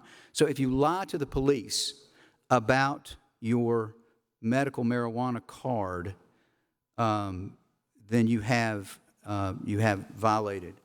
And I guess that this would include, I mean, if you're smoking it and you say, I've got a medical card and you don't really have a card, that one's easy, I get that one. If you're caught, with a fake card, there's no provision in here about fake cards, and I think, again, that's a section that really needs to be contemplated and thought about and crafted and added to this bill, because it doesn't make it clear. Because I will tell you, you know it yourselves. When you were 18, some of you, when I was 18, I could buy. I'm old enough, I could buy liquor when I was 18 because I'm old. But some of you in this room had to wait till you're 21, and I know none of you would have done it, but there are people that actually get fake IDs and go and buy alcohol with their fake ID. It's true. It's true. Mr. Chairman of Penology, Corrections, I know. So there's going to be a market. I mean, let's not kid around. There's going to be a market for fake IDs or fake cards out there. I don't know how it'll play out, and I suspect that the technology will get better, and it'll get harder to try to fool the system. And it won't. I would hope that it would get a bit better as it goes along. But there will. So I think that's something that needs to be contemplated and added to this. If you lie to the doctor, this is the next one in Section D. So if you provide a material misrepresentation to a physician to get a card, it's a misdemeanor, and upon conviction is punishable by a fine of $1,000. So if you lie to a doctor to get a card, there's no jail time, but that's okay. I guess I'm thinking about how is this going to work out? How do you do this or should we put a burden on the doctor? Because that's where the evidence is going to be generated. The patient will walk in and say, I've got post-traumatic stress disorder. I was in an active military zone. You can't ask me any more questions. Well, he didn't ever, that doctor doesn't know that. Let me use a different example. Just a medical condition. And the doctor says, I don't believe you have post-traumatic stress disorder.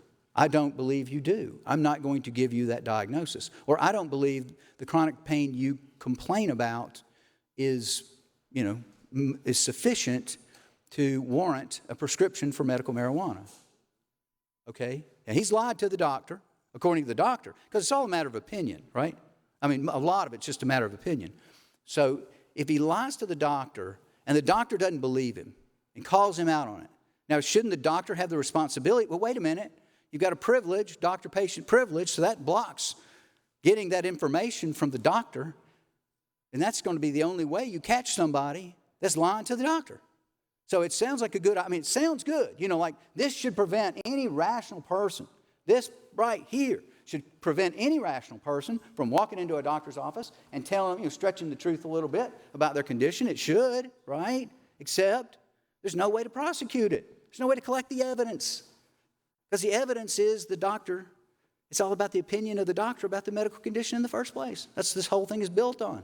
So I don't know how to fix that other than to require the doctor, suspend the privilege, require the doctor that you report false. You are now required to report this crime that has been committed in your presence in the office. And I just don't know that's a big step. I don't know if I'm ready to go there, but I will just tell you, don't put too much weight on this enforcement provision unless we can figure out a way to actually prosecute it. Because you can make it illegal all day long, but if you can't prosecute it, it's meaningless. It's window dressing.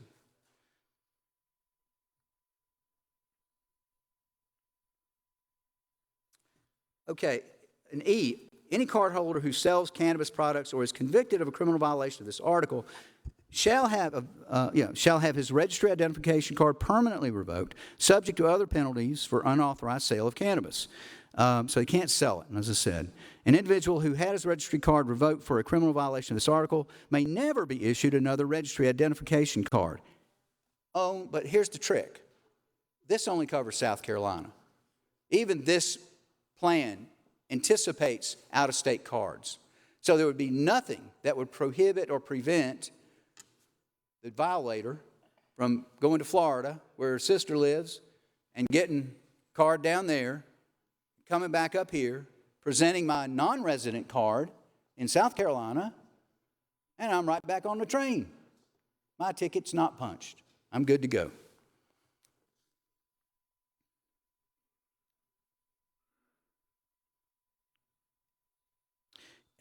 Yeah.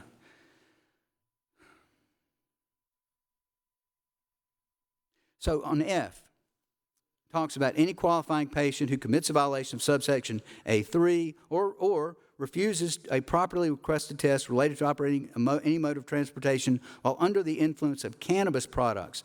Well, there's not exactly a crime of driving under the influence of cannabis products. It's driving under the influence of products that can materially affect your ability to drive, and I know that's probably where that is headed. But you have your card revoked for a year if you're convicted. Now, if you refuse a test that's offered to you if you're charged with under the influence of cannabis. Well, there isn't a charge of under the influence of cannabis, so that's got to be fixed. But I'm going to tell you, and Senator from Orangeburg, Senator Hutto could lecture us on this, and although I do this work, he's really an expert. The DUI law and the implied consent law and related laws take up about 15, 20 pages of the code. It's a long statute. It's complicated.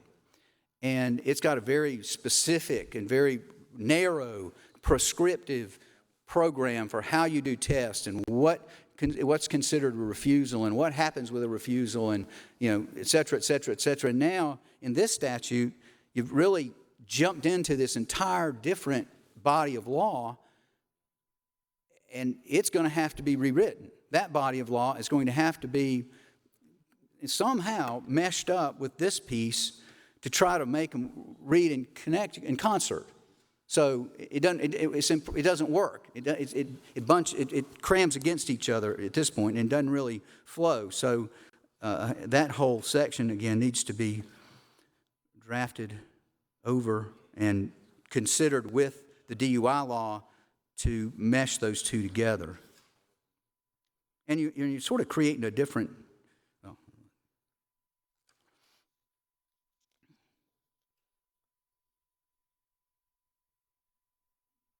Oh, yeah, okay, 4453, 2260. This was really interesting. So this says, and this is going to get, I know I'm wearing you guys out, but I'm staying with this. Is interesting. Except as provided in this article, a qualifying patient who uses cannabis products for medical use must be afforded, okay, listen now, must be afforded the same rights under the state and local law, including those guaranteed to Article 1, Chapter 9, Title 45, as a person would be afforded if the person was solely prescribed pharmaceutical medications, like, antibiotics. Okay, so I go back and I pull this law, because I'm not familiar with this law. And this is the right to equal enjoyment of the privileges to public accommodations. So it's kind of a civil rights, actually, sort of a civil rights law. And it says that all persons are entitled to equal enjoyment of and privileges to public accommodations, places of public accommodation supported by state action defined. And then it goes through and it says, each of the following establishments which serves the public in a place of public accommodation within the meaning of this chapter, if discrimination or segregation by it is supported by state action. Okay. So any inn, motel, hotel, lodging, transient guest, rooms with more than 5 rooms for rent, hotels, restaurant, cafeteria, lunchroom, lunch counter, soda fountain, other facility principally engaged in selling food or for consumption on the premises, hospitals, retail and wholesale, motion picture house, theater, concert hall, billiard parlor, saloon, bar room, golf course, sports arena, stadium, or other place of amusement, exhibition, recreation, or entertainment.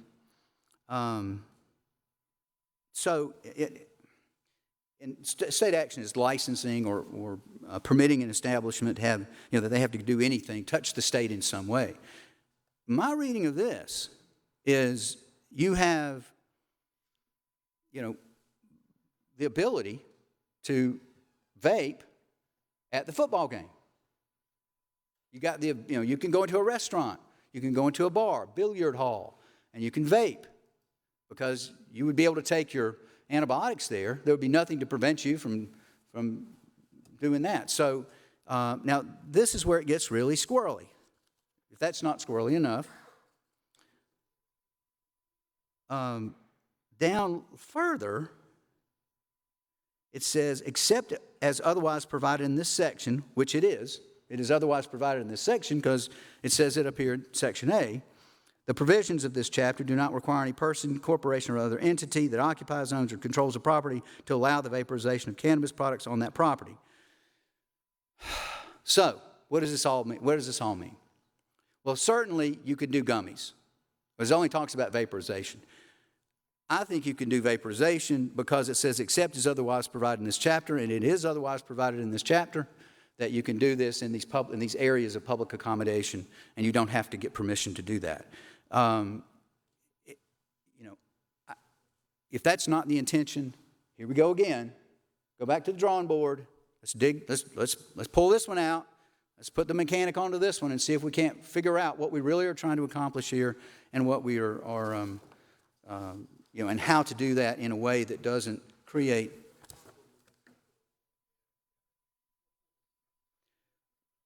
Here's some other parts in this area too, 4450 through 2260. Nothing in this article requires an employer to make any accommodations for the use of medical cannabis products on the property or premises of any place of employment. That's true. There's nothing in this bill that addresses that. I'm not a labor lawyer. I'm not that's not my field. But I do know, and I'm not an Americans with Disabilities Act lawyer, which are federal laws, as most of you know. I can't say, I know they still apply, okay? I know that they are not, this does not in any way supersede those laws. As a matter of fact, they are subject to, as Senator McCormick and Senator Davis have told us about, that how the supremacy clause works. But I think that's a very slippery slope because I don't know if employers are going to have to make accommodations for people to take their medicine at work under the Americans with Disability Act or some Fair Labor Standards Act or some other federal law that I don't really know the pieces to, but it gives me concern. And it gives me concern for employers in South Carolina that may expose themselves to a claim like this without, but it doesn't address it, and that's what the article says. Nothing in the article addresses this question, so we're leaving that question out there for, I guess, the courts and lawyers to sort out at some point in the future. This is another one. There's some this is on page 31, still kind of in that same section, talking about places where how a landlord can restrict your use of vaping. But I will tell you, and this comes up a little bit later, under their federal housing programs, and again, I'm not an expert, and I truly didn't do the research I probably should have done on this, but like Section 8 housing, they're federal housing programs that prohibit the tenants from using illegal drugs on that property. These are federal programs. They're breaking federal law. They don't have, this doesn't give a federal program director the right to violate federal law. They can't do it. So I guess my question that I have in my head is how's this going to affect that group of people, that cohort of people that are in subsidized housing or federal housing and that may be under this restriction that doesn't allow it.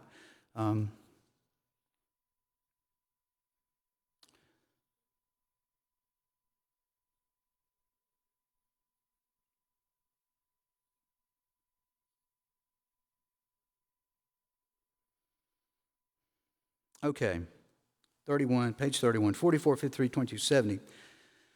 A person who is employed by, contracting with, or an agent of the state of South Carolina is not subject to arrest by state or local law enforcement, prosecution or penalty under state or local law, or the denial of any right or privilege for engaging in conduct authorized by this article, if the conduct is within the scope of the person's employment.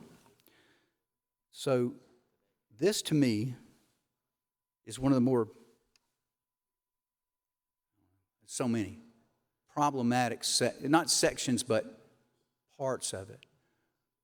We, the General Assembly, if we were to pass this and it becomes law, we would be directing state employees, DHEC employees, even SLED employees, because they have some responsibilities here, but particularly DHEC employees, we will be directing them to break federal law. We will be directing them to engage in a conspiracy to traffic in marijuana, because the amounts that will be facilitating, and facilitate is one of the terms of art in the business. If you'll read indictments that say you facilitated the distribution and trafficking in X.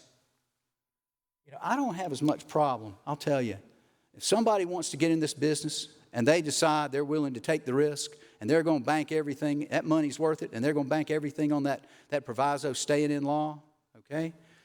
You want to do that, and you're in the business, and you're making your investments, you're putting your capital up for that, you're going into it with your eyes open. You've got a choice, okay? You can do it or not do it. But I'm telling you, I got a problem telling a single mom who's making $35,000 a year working for DHEC, you've got to break federal law. And, we all hope that the signal stays green. Because if it doesn't, I don't know what we're going to do. And technically, you're guilty. Now, I cannot believe, I will tell you here, I, in my wildest dreams, don't believe that if the federal government pulled the plug on this whole operation, that the federal government is going to come marching into, South Carolina and going into DHEC and hooking up the single mom that I'm worried about, or the employees at DHEC. There will be some transitional period, I have no doubt, because it just makes sense. They wouldn't be, it's just fundamentally unfair, and they wouldn't do it that way. But, it still crawls all over me that we're directing employees. They don't have a choice. I guess they have to quit DHEC. They got to get another job. That's their choice. But we're directing them to break federal law. There's no way to feel good about it.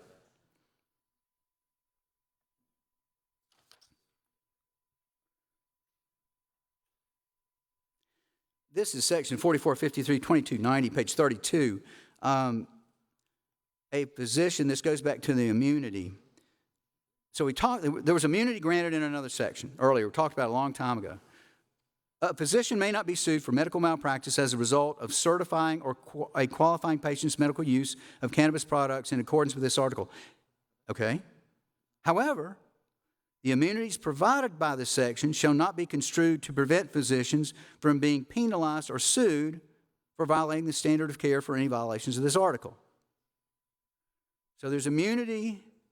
Then there's not immunity, including certifying a person for medical cannabis products who does not have a debilitating medical condition. So here's the problem. There's no standard of care. Right? We don't have FDA approval.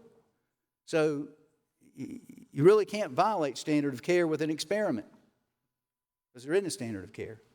There's, practices. They talk on the phone with each other, and, they something sort of evolves out there that's kind of normal.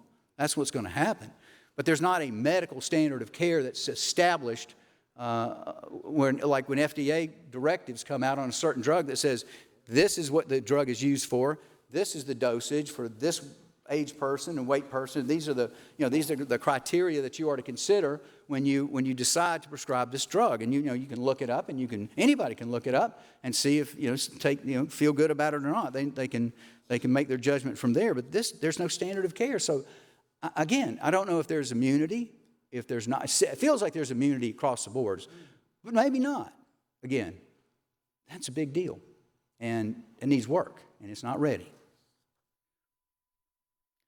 And, it kind of goes back, and it circles back around to the whole malpractice conversation.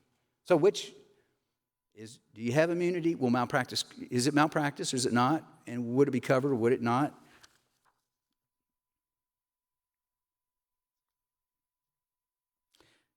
Page 33, it talks about other, and I'm really talking, 4453, 2300, talks about attorneys, accountants, other people that are helping that have professional licenses, and they have sort of a safe harbor for holding on to their license. They can't be, if you give legal advice, they can't suspend my license to practice law for that. But again, that triggers that whole malpractice discussion that very likely they would lose their coverage. Let's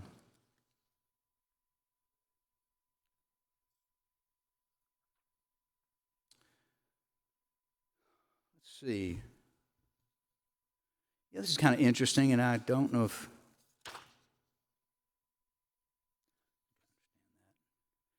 Yeah, you can store this stuff anywhere, basically, store or otherwise possess. So you can't be prosecuted or arrested for storing it. You can store this, and it makes sense at the house. If you're storing it on the patient's behalf at the patient's residence, a residential facility makes sense. A school, and this just, I get it, a daycare. So here's another thing we're doing. We're telling the school nurses,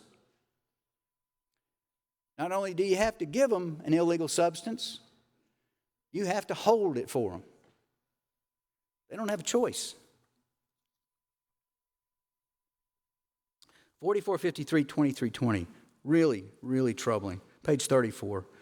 The lawful use of medical cannabis products pursuant to this article shall not be used as a relevant factor or evidence in proceedings regarding parental rights, child welfare, guardianship, decision-making, or probate matters.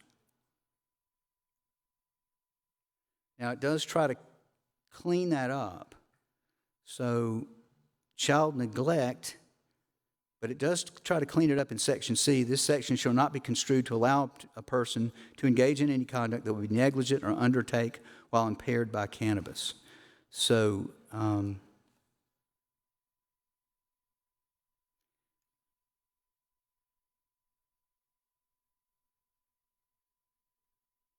visitation rights, this is B. A child can't deny visitation rights with a child for conduct allowed pursuant to this article unless the person's behavior is such that it creates an unreasonable danger to the safety of the child as established by clear and convincing evidence.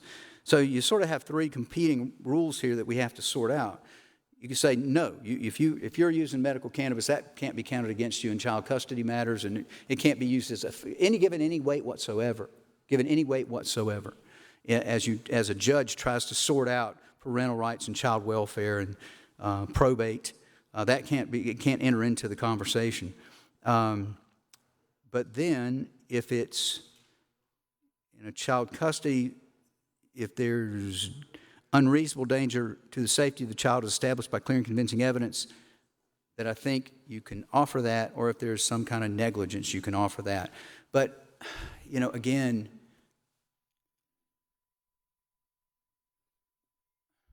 it just creates this whole new body of law that we're going to have to work our way through to figure this out. Because I'm going to tell you, in a bad divorce case, you don't want child custody, any child custody case. This one is going to be litigated all over this state. It'll become standard. There'll be language that lawyers develop that'll be templates in their divorce proceedings. So there's going to be a lot of time spent on that. 4453-2320. This says that you can't be denied medical care because you're using organ transplants, tissue transplants, and so forth, because you are doing things connected to this article, that you're vaping. And here's my problem. Here's my problem. This is where this one's broken. If you're smoking cigarettes, which are legal currently, they can take you off. They move you down the lung transplant list for obvious reasons. I mean, if you're not willing to, get on the team, we're not going to get you a set of lungs. But under this bill, you could vape, which does damage to your lungs, but they can't make an adjustment on the list for that. Treating really the same kind of conduct differently. That needs fixed. Okay, here's the difference. Here's now we got another new commission coming up, 4453-2340. What's this one called? Commission to assist in promulgating regulations. I don't know if maybe a licensing commission. I'm not sure I think they called this a licensing commission later in the bill. Anyway, it's made up. So they form this commission. I think it has to be done, 30 days after this bill passes. It's got to be done super quick. Chief of SLED, Sheriff, Department of Agriculture, interesting, patient representative, industry representative, individual selected for the South Carolina Advocates for Epilepsy. That one's, you got me on that one. Public accountant or lawyer, representative of the African American community appointed by the governor with the South Carolina Commission on Minority Affairs. So they're not paid, and they form the commission that establishes the regulations, okay, and they grant the licenses. So they're going to be the ones deciding who get the initial licenses on this in this scheme. Now, let's talk about that, about how this is going to go. There's going to be a dispensary in every county in the state of South Carolina. That's mandatory. Must be. Okay? Minimum of one dispensary per county. So there's 46. This is kind of interesting. Later down in this paragraph, I'm on page 36, it talks about security requirements must be developed in consultation with SLED, lighting, physical security, alarm requirements, in cultivation, access controls, perimeter intrusion detection systems, personnel identification systems, and 24-hour surveillance to monitor the interior and exterior of the cultivation center, health and safety. I mean, SLED has been called upon to come up with a security plan. And I'll jump ahead. It's going to be 119 licenses. There's going to be 119 of these if they grant all the licenses that they can under the definition of dispensaries. I'm certain that they will, but you've got SLED engaged now in developing an entire security apparatus for this industry from the top in the grow fields down to the production facilities, down to the dispensaries. So, their response, now again, you've called on government agents to help facilitate a federally, think of the irony of this. You're calling on SLED to essentially, and not providing security, but it's what, a security plan, to provide security for the guys that are dealing and selling this product. I don't know of any other, maybe schools, they may do some with schools, but I don't know a single thing that SLED is engaged in that sort of, given that sort of charge. So, but they are here.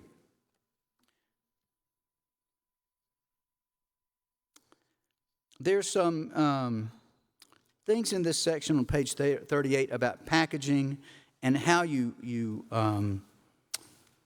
can market and there's some pretty good stuff in here, truthfully, but market these things.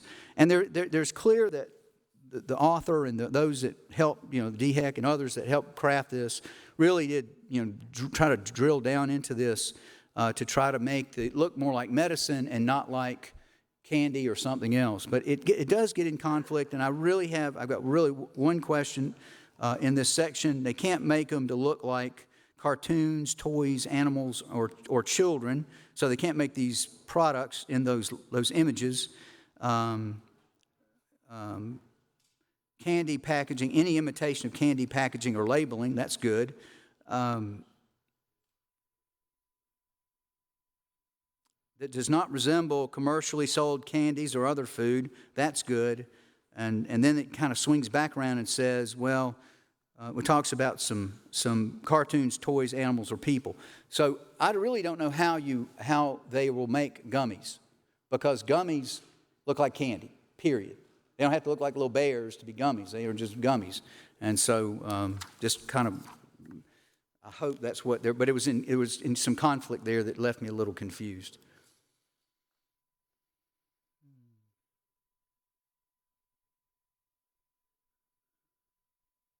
So we've got,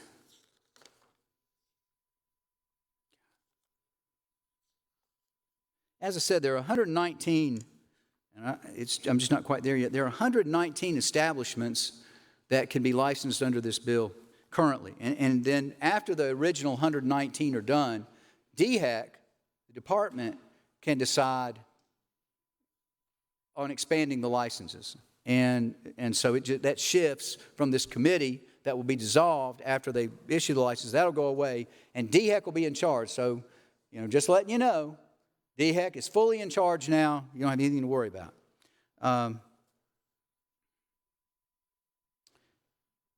They will, and this was interesting, on page 39, it's under paragraph 15B, or B. At any time, the department may promulgate regulations allowing additional categories of medical cannabis establishments to operate, establish fees, and for these medical cannabis establishments are governing their operations. So what you're signing up for is not just dispensaries. You're signing up for something else. Whatever the department decides, they are required to do a review every 2 years under this bill. They're required to do a review, and they can add whatever they want. Now, I don't know what that might be. It might be, they might decide that coffee shops, I think you could probably do it in coffee shops now under the existing law, but, that they're going to have these sort of cannabis, sort of featured or themed coffee shops that they're going to allow. And I'll tell you, it's just like the alcohol business. Once this starts as a business, it's going to evolve. We've seen it with craft beer and craft alcohol in South Carolina. There was a very narrow, for the longest time, was a fairly narrow track that you were on, and then it started to expand. And the business model started taking off this direction and taking off that direction. And they're going to be clamoring with the department, and we won't have any control, by the way. They'll be clamoring with the department, give us more options. We've got a different business model. It's a dispensary inside a coffee shop. How about that? It's whatever it might be. It's a dispensary in a movie theater that we show, classic films. I don't know how it'll evolve, but I know that because I've lived it here with you guys and girls. I've lived it here with y'all. We have one of these bills every year is at least one. So it's going to happen as this industry in South Carolina starts to grow and blossom and get bigger and bigger and get more creative and find different ways to. And DHEC doesn't have any restrictions. They can issue as many licenses as they want in the future as they make a determination that those licenses are justified, just DHEC now, or that it's a different business model. It's a different type of a license. It's a different type of dispensary. Or it might be called something altogether different. We don't know. But that provision would permit a great deal of flexibility in the hands of DHEC, at least, when alcohol wants to go in a different direction. They do have to go to the General Assembly. Senator from Charleston, Senator Sin, what purpose do you rise? Question the quorum. A quorum has been questioned. Clerk will count.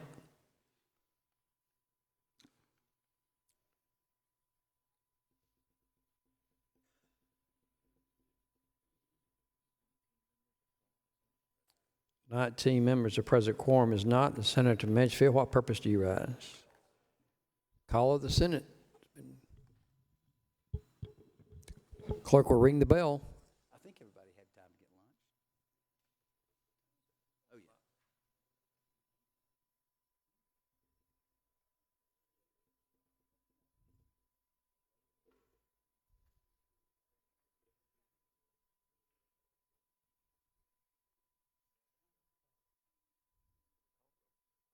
Clerk will call the roll.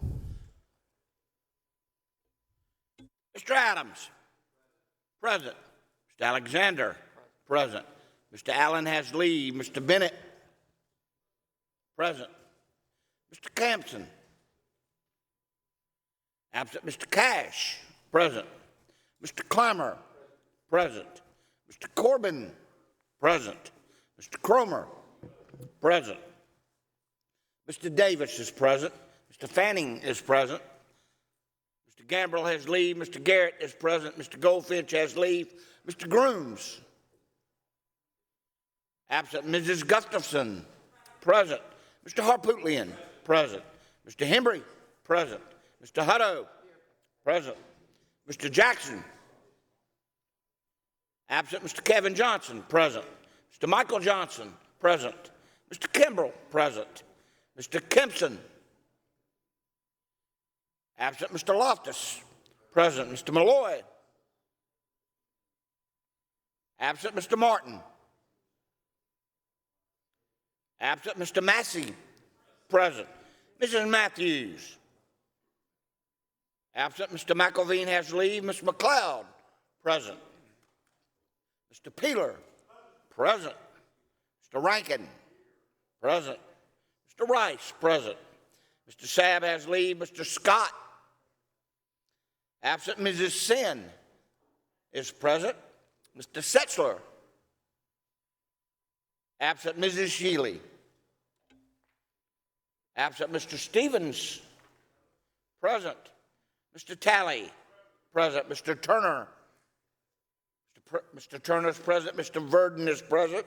Mr. Williams is present. Mr. Young. Present. Of all members, and Senator Scott is present. Senator Campson is present.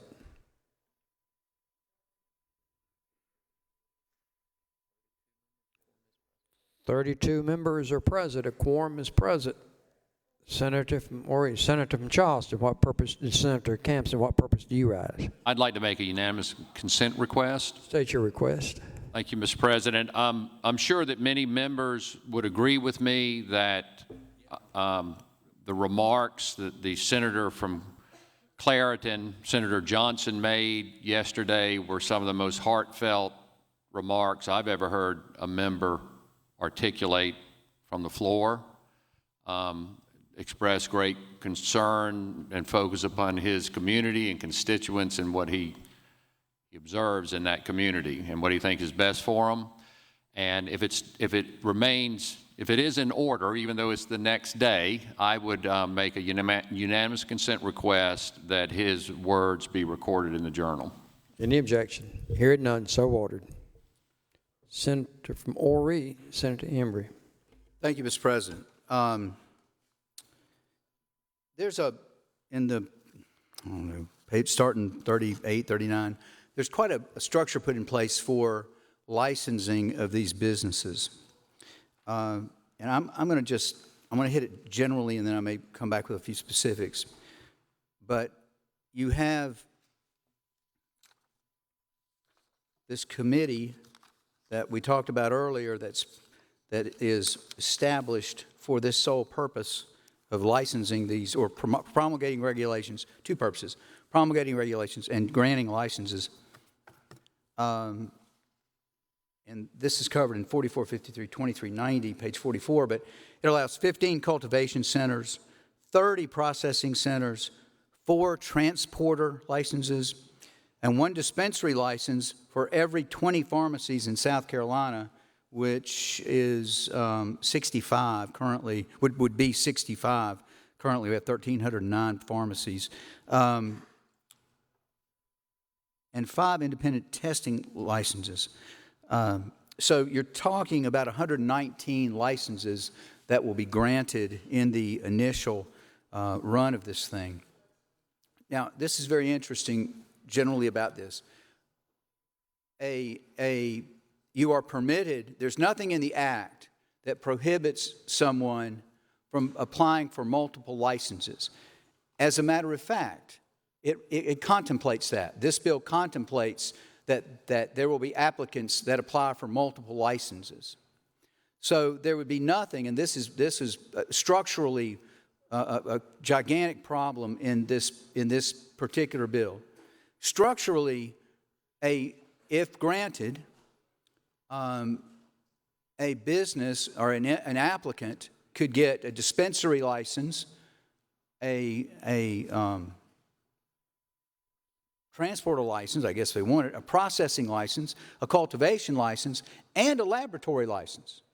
Now, that would be, from my way back high school economic days or business days, would be considered fully vertically integrated. So you literally could have control of your business model from, as Senator from Beaufort said, from seed to sale. The dispensary would, of course, employ the medical professional that would be on call to give any medical advice. I did not see anything in the bill that would preclude a physician who was so inclined to either apply for a license or invest money in one in a business. So, at least from the reading of this bill, a doctor could own the grow field, the production facility, the dispensary, and be giving medical advice to patients. So I'm really, in this bill, I could not find any prohibition on such a vertically integrated system. But certainly, in my view, this creates a potential conflict and corruption that is untenable. And there must be the mere ability to get real-time data from a database. That's all the data is coming in from the people that are profiting from the business. They're providing the data. So you're just looking at whatever they give you. And you can go back, you can do an inspection and look at their database. That's what you're going to get. You can look back, you could sit in your DHEC office and probably get a hold of that. But, you go out into the field and look and see and make sure that it would be a prudent thing to do, that they're, complying with the labeling and they're complying with the way they package and the way they display things and what they're selling and all those things, that are kind of, small potatoes. But you don't have anybody in that line that is independent of the system. Now, the laboratories are called independent laboratories, but again, I couldn't find a prohibition in the bill that said the guy who owns the grow field can invest money in the laboratory. And the laboratory is going to be checking what the grow field's doing. So I truly believe, just as a matter of policy, that the laboratory testing should be separate and apart from this whole system, that it should be probably a government agency, probably part of SLED. Part of DHEC. That at least somewhere in this chain of commerce, there needs to be, of this product, there needs to be some place where the government is actively engaged, because otherwise they're really just passively engaged. They're watching it happen. They're watching it on a computer screen. They can go walk around and inspect, no question, but it is a very passive sort of regulation of this brand new industry into South Carolina. So that is something again, it's more general in nature and just a matter of policy, but I think it's an important matter of policy.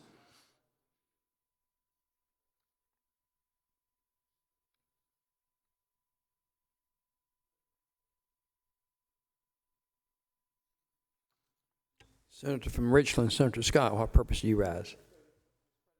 Senator Henby gathered his notes. Unanimous consent to request leave for Senator Bright Matthews for today. Leave for Senator Matthews for the day. Yes. Without objection. Thank you. Senator Morey. Thank you, Mr. President. So, as I said, we have initial run of this licensing is 119, and I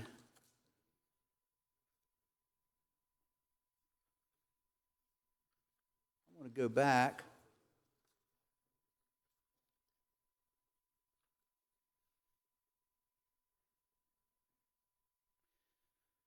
So, to get an establishment, you have to have a medical cannabis establishment principal. They are the ones that will apply for this license. So it has to be a responsible party. It's on page 44, it's under 4453, 2390, which talks about all the licenses that are going to be granted. And there's a principal.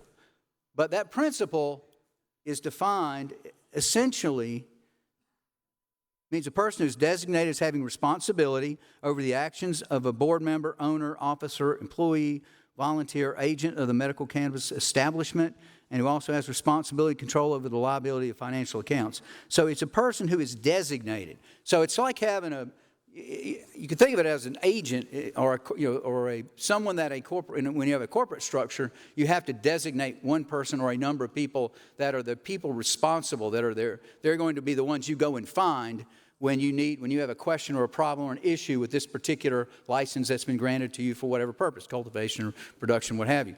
So it doesn't talk about investors. There could be investors that are investors. But the principal is the one who's applying for the license. Now, why is this important? Well, because if I'm an investor, I could invest in 4 businesses. I could invest in a medical practice, potentially. But invest at different layers, thereby, taking out any sort of, oversight, any sort of check and balance. It takes the check and balance away from the system. If I've got the system, if I have an ownership interest in the system from the top to the bottom, you don't get that comfort that if something's going haywire, somebody's going to say, hey, wait a minute. Or if somebody wants to make it go haywire, they have that ability to influence the system from the top to the bottom. Now, the question is, and question came to Senator Davis yesterday about, the number of licenses. Is this a lot? Does this sound like a lot? How did you come up with this number? I did just a little bit of research on what some other states have done of late. Louisiana has 1 state license supply source, and it has 10 distribution facilities. Louisiana, they've got to be pretty close to the same size as South Carolina. I didn't check that. Connecticut has state licensed dispensaries, 10. Maine has 8. Minnesota, pretty big state, has 8. New Hampshire, 4. New Jersey only allowed up to 6. Now, New Jersey has this data has just recently gone full recreational. So how that's going to evolve, Lord only knows. But at least in their initial run was New York had only 5 producers and 20 dispensaries for New York. Utah has no more than 5. Vermont has no more than 6. And Virginia, now here we go. Virginia, which is by many considered the opiate abuse capital of the world, has 30. So they're the big winner. They're the closest to what we would be contemplating. Well, actually, we would be contemplating 65 dispensaries and then all the rest of it, 119 total licenses. So there's it seems like an awful lot when we're rolling out a brand new project in a conservative way. It seems like a lot of licenses to me.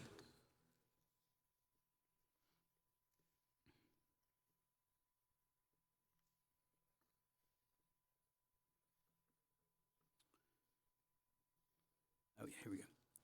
So,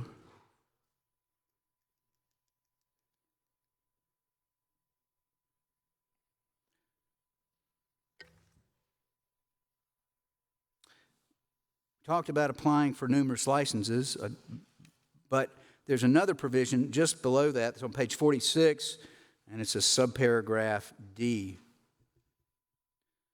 Y'all listen to this. No license issued to a medical cannabis establishment is transferable until the expiration of 24 months from the date of issuance by the department, and at least 12 months have passed since the medical establishment began operations. Now, let me walk you through this. Let's think about this for a minute. These licenses, under this proposal, are transferable, all right? It's going to be a limited supply, certainly at the beginning. It is going to be, it will be valuable.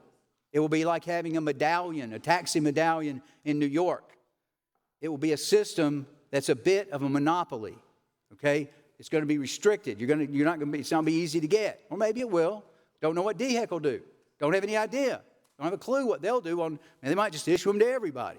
But then, you know, that wouldn't be responsible. So, instead of going to DHEC, wouldn't I rather just pay you $400,000 for your license? Okay, $600,000 for your license. Now, this is probably, almost certainly, going to be a cash business. In the business of selling marijuana. And now you can transfer the license. What could possibly go wrong? This is a slippery slope. There's no reason to have those licenses transferable. You turn it in, you're done with it, you turn it in. You're out, you quit. Let somebody else wants to, just like a liquor store, that new applicant has to apply for a new liquor license. They got to go down there and show that they don't have a criminal record and that they're responsible and they can do what they say. You know, they meet the criteria of getting a license to sell alcohol. So, want to fix something? Otherwise, you've just created a state-authorized monopoly that SLED does the security plan for.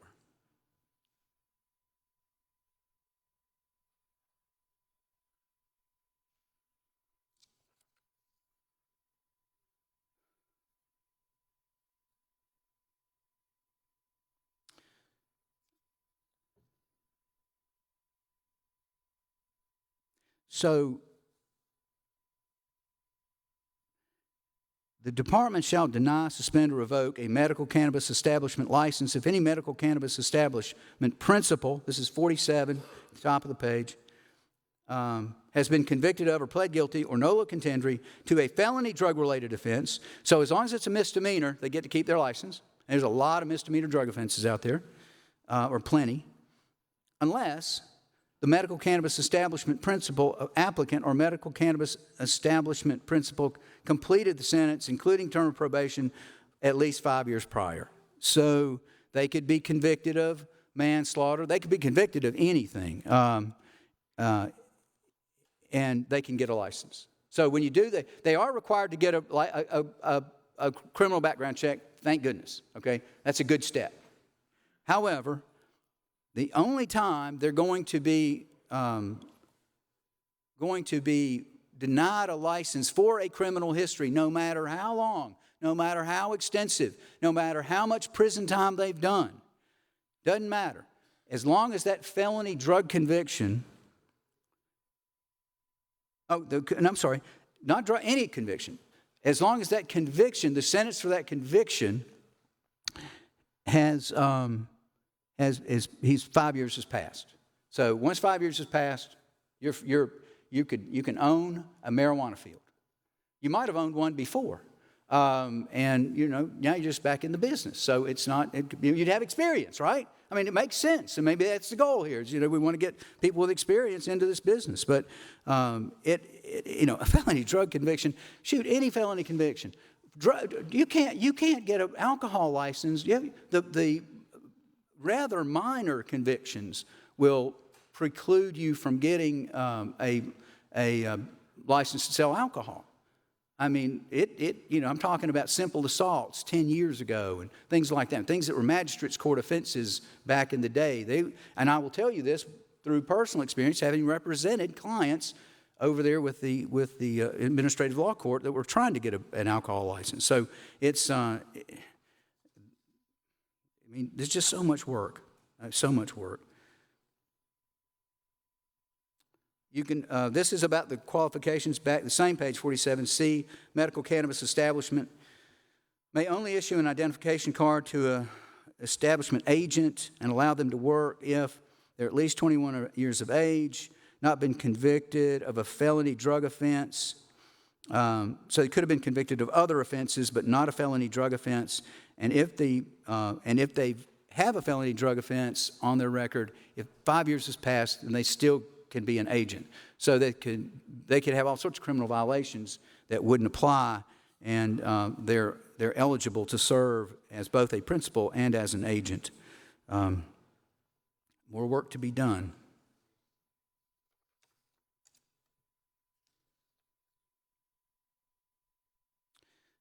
This is interesting on page 48, and it just sort of is a theme throughout this bill.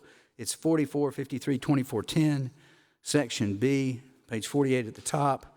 A medical cannabis establishment is subject to inspection by the department. So their doors are open to DHEC. DHEC can come in and like I said, they do what DHEC does. They look at the labeling. It's like a restaurant inspection. You know, they do those inspections. And I suspect this will feel very much the same. I'm curious why SLED is not given, or law enforcement is not given the same ability to come on the premises, walk around, take a look around, you know, just sort of see what's happening because, you know, well, I'll tell you why. You know why, all right?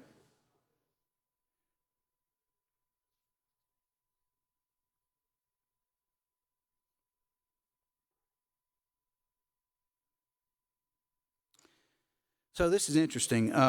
Here's another one of these. This is 4453-2410F, again, page 48. Authorized employees of state or local law enforcement agencies shall immediately notify the department if any person in possession of a registry identification card has been determined by a court of law to have willfully violated the provisions of this article or has pled to an offense. Now, that sounds good, and it sounds like it's good policy.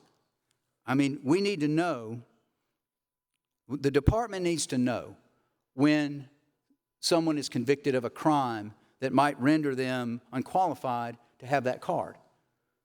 The problem is, law enforcement has, in case they just get lucky and happen to stumble across it, there's going to be no way for them to, no particular way for them to know that this person has a card. So my question is, how do you match up that data? You got the court system over here. They're collecting the data on who's convicted of what. You've got DHEC over here who's got the cards that law enforcement can only access by number. Okay, they can only look up, that would be in a case where somebody presents the card and says, it's okay for me to be vaping here, officer, here's my card, got it, and then they could call in and check, and that makes sense. I get that will help with that piece, that very narrow piece of law enforcement's role here, but how are they going to know? I mean, how would law enforcement know to report this to the department? This isn't right. This isn't ready. This needs to be fixed. I don't know what, I don't know what, it can be done. There's a way to do it. You can build it. You can mesh it up somehow. There's no doubt.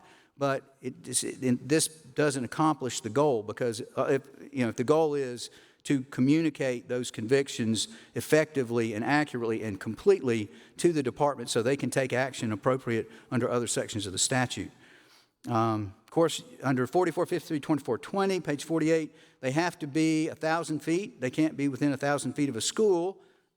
But in B, they can get an exception. So they can be closer to 1,000 feet.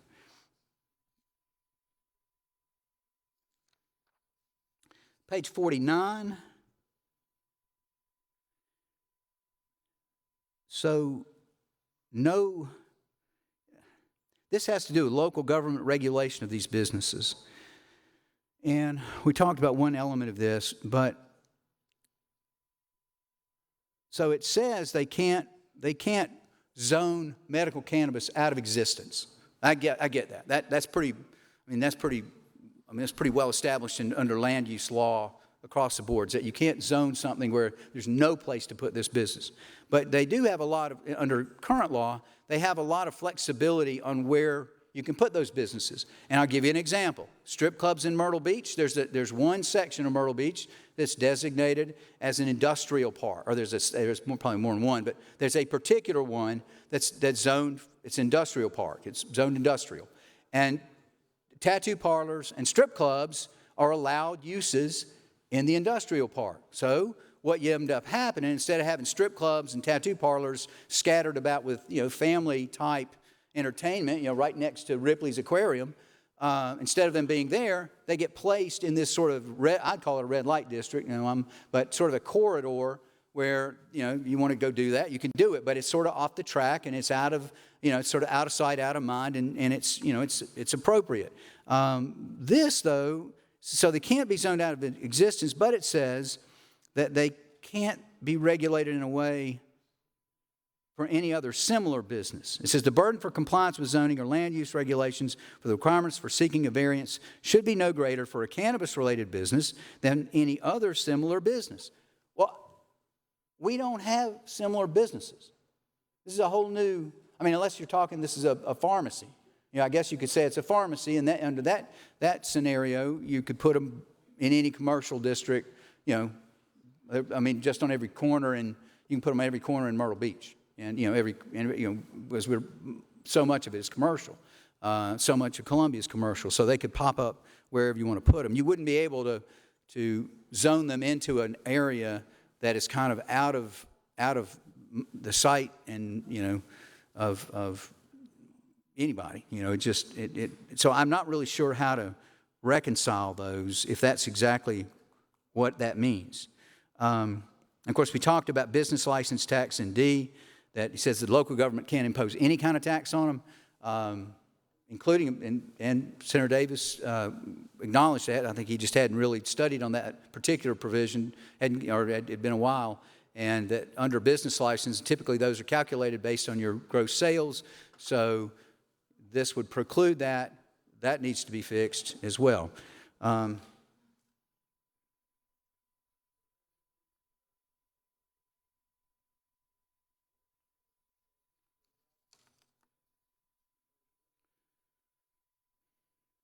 Here's a section, 4453-2460. It's on page 50, and it talks in this section about how you dispose of unused product. So it's like day-old gummies. That's what we're talking about. It's day-old gummies. And they have to, they're given, the dispensaries now, okay? The dispensaries are given the responsibility of disposing of these products that are out of date, whatever the reason is, bad sellers, just didn't sell, whatever that might be. And they keep records on when they dispose of it. I would recommend that we take a look at this section pretty hard, because you got the fox guarding the hen house on this one. You need a third party disposing of those substances. I'm not sure. Maybe it's SLED typically does that when they confiscate drugs. They have a protocol for that. They have a structure for that. It would probably make sense to put them in charge of disposing of these types of the day-old gummies and the day-old brownies and so forth. But this section, leaving that in the dispensary's hands, and just let's trust us. That product's valuable. That's costing them a lot of money. And it will lead to temptation. I'm not predicting, but it will lead to temptation, I will assure you, for the 21-year-old with a criminal record, but no felony criminal convictions, that's working at the dispensary, keeping records on getting rid of the pot we didn't sell. So let's not put them in that position. Let's try to come up with a better plan.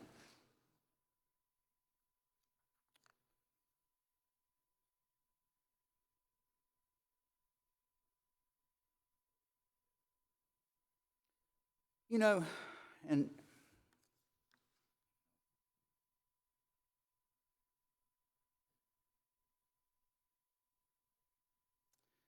get to page 52. I'm in the short rows now, so I'll be out here by 2 for sure. There's a provision on page 51, 4453, 2480, that says, after consulting with medical professionals who are knowledgeable about the risks and benefits of cannabis products, the department shall develop a scientifically accurate safety information flyer, which shall be provided to each person applying for a registry identification card. So the department comes up with a brochure, and when you get your card in the mail, because you apply for it, and my guess is they send it to you in the mail, however they'll be delivered, and they'll include this card. They'll say all these things, and and I must admit, it's a rather prescriptive part of the bill, and I think I would, in this part of the bill, I'd say that the author has contemplated this carefully, and advice about the potential risks of marijuana products, the variability of quality and concentration of cannabis products. Okay, so they're risky. You're not sure you're going to get what you think you got. The risk of cannabis and cannabis product use disorder, and resources to reach out for help. So, that there's some percentage of people that, data's shown that 20, 30%, if you're younger, the likelihood of getting the disorder, if you start, when you start smoking when you're younger, or using when you're younger, the percentage goes up of people that develop cannabis use disorder. But when adults start, I think the number, I want to say the number is around 20% that will develop cannabis use disorder. So that's an important thing to disclose, and an important way to address it by giving them the resources on how to reach out. Now, we're not paying for the resources, but you can list them. Any potential exacerbation of psychotic disorders and adverse cognitive effects for children and young adults. That's very well-established data, very dangerous situation. Definitely need to tell people about that. Potential adverse events and other risks, including falls or fractures. The risk of using cannabis products during pregnancy and breastfeeding. The need to safeguard all cannabis and cannabis products from children or pets and other domestic animals. This is interesting. A notification, I love this, a notification that medical cannabis products are for a qualifying patient's use only, and that cannabis products should not be donated or otherwise supplied to another individual. You shouldn't ought to do it. You can do it, but you shouldn't ought to do it. A warning that qualifying patients should not drive or operate heavy machinery while under the influence of medical cannabis. And now number 4, a disclosure. Y'all need to listen to this. A disclosure that under the United States government's 1986 Gun Control Act, any unlawful user of a controlled substance is prohibited from purchasing or owning a gun. That federally licensed gun dealers must ask prospective customers about drug use habits before approving a purchase. And that because cannabis is a Schedule I substance under federal law, the United States government maintains that there is no way to use cannabis products lawfully. So, here's the deal. Senator Corbin, you get to keep your pot or you get to keep your guns, but you don't get to keep both. Now, I'm going to offer a hypothetical. And it may be strained, and we hear a lot of strained hypotheticals from this well, okay? I know that. And I try to avoid them as much as I can, but I will offer this one. If I were an administration in the executive branch of the United States government that was interested in chilling, reducing, restricting the ownership of guns in America.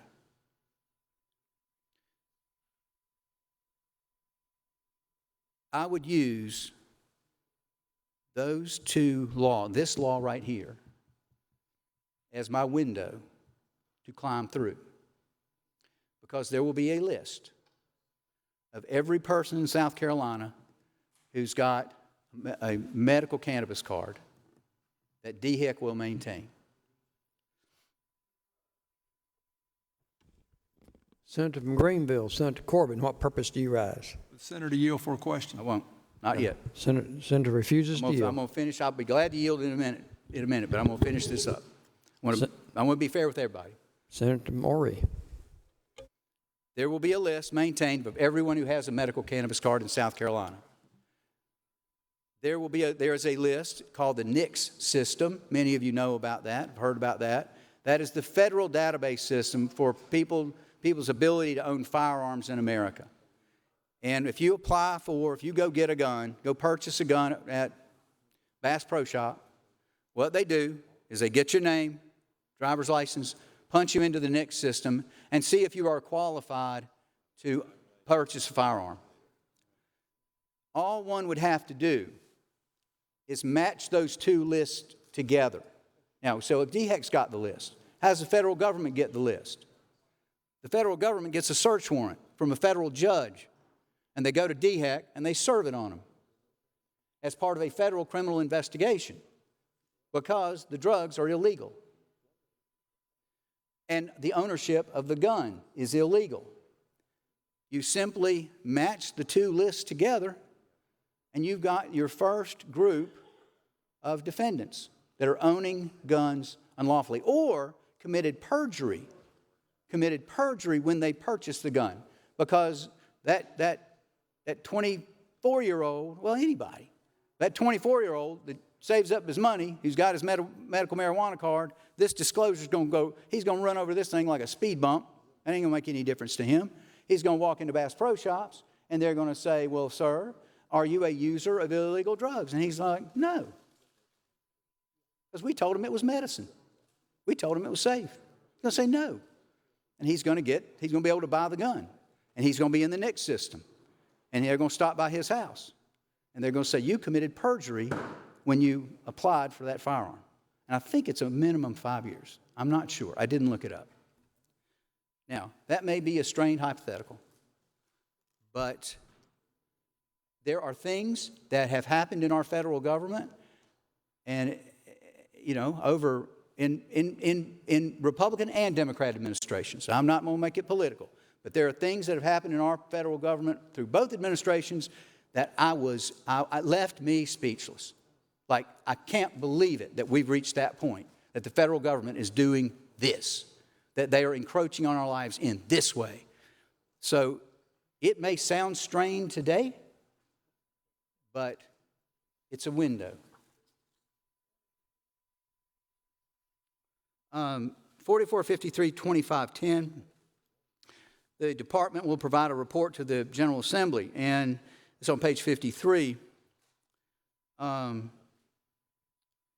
they'll tell you the numbers, and, how many patients qualified, the nature of the conditions. So they'll have categories, like we've seen these reports from other states. It's like 80% of them are always for pain. It's pain, pain, pain. And then you'd have a little bit of cancer and a little bit of PTSD, a little more PTSD, and the numbers are they sort of start to settle out. They get to be pretty consistent. I suspect ours will be the same about. But this is the best part to me. Number 4, the efficacy or satisfaction with the medical cannabis. So the efficacy means effectiveness. This was a good choice. This was and you want to measure efficacy. That's what clinical trials are for. That's what the FDA does. They measure the efficacy. They give you the trial drug. They check and see and measure and, use scientific methods. They use scientific methods to make a judgment about whether this drug was effective on you or not. Makes sense. Efficacy implies the scientific method being engaged. Okay? It implies that. Here's what this bill does. To measure efficacy, there'll be a yes or no questionnaire. Check a box. Yes or no? How'd it go? And what's going to happen is we're going to get this report years from whenever this thing stood up, if it passes, we'll get this report and it'll say 90% effective. Well, there's no efficacy. It's not efficacy. It's how you felt about it. Were you happy? Were you satisfied? If you said just satisfied, oh, yeah, I could buy that. Was I satisfied with the marijuana I got? Yeah, cool. You can ask that question. That makes sense. But to imply that it is a scientific or, kind of build that in, because that's what will happen. Because the industry will come back and they'll say, look, we need to expand. Look how effective it's been. We got 90% on our report card last year.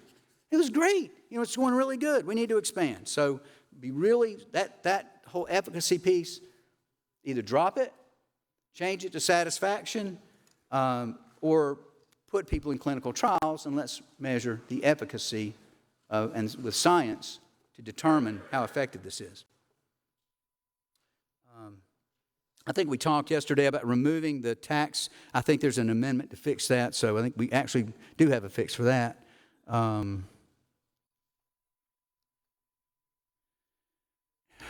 And I promise, this isn't a very good way to finish, but it's the way I'm going to finish. The last page, page 55, section 8, and I listened to Senator from Beaufort yesterday try to explain to me when this thing takes effect. There's so many moving parts in it, and this has to take place first, and then that, and then that, and then that. It all has to be done within 2 years. I would suggest that this section be rewritten in a way. I don't know that they're targets that are as reasonable as what DHEC might be feeling or hoping, and maybe just do something that it's effective. I mean, it has to be up and running within 2 years. Just give a hard deadline for everything, which is sort of in there, and that does seem reasonable. I'll grant that seems reasonable, but to give a cause of action after 2 years, it must be in place in 2 years, then anybody can bring the cause of action. It wouldn't really matter. But I would recommend that needs to probably be rewritten as well. Now, I'll take questions in just a minute. But I will say this, and you've heard this theme throughout this presentation, which was tedious. And Senator from Lexington, I really appreciate, as a front row participant, that you have tolerated this long and many times dull and tedious process that I've taken you through. I don't even think you went up to go to the bathroom. Okay, you did. So I'm thankful for that. But here's the theme that I hope you have picked up on. And I've worked on big bills. I worked on one big bill, and I talk about, if I get medical marijuana, it would be from post-traumatic stress disorder over Bill 419, Senate Bill 419. But and it's hard to get a big bill right and get the edges smoothed out. And we took a really long time. We took years on that bill, a very diligent. Well, we talked about it. I think we had on that bill, which was longer, a little longer than this one. Ultimately, I think it was about 15 pages longer. But we probably met in that 2-year period. I counted it up. Y'all heard me say it 100 times.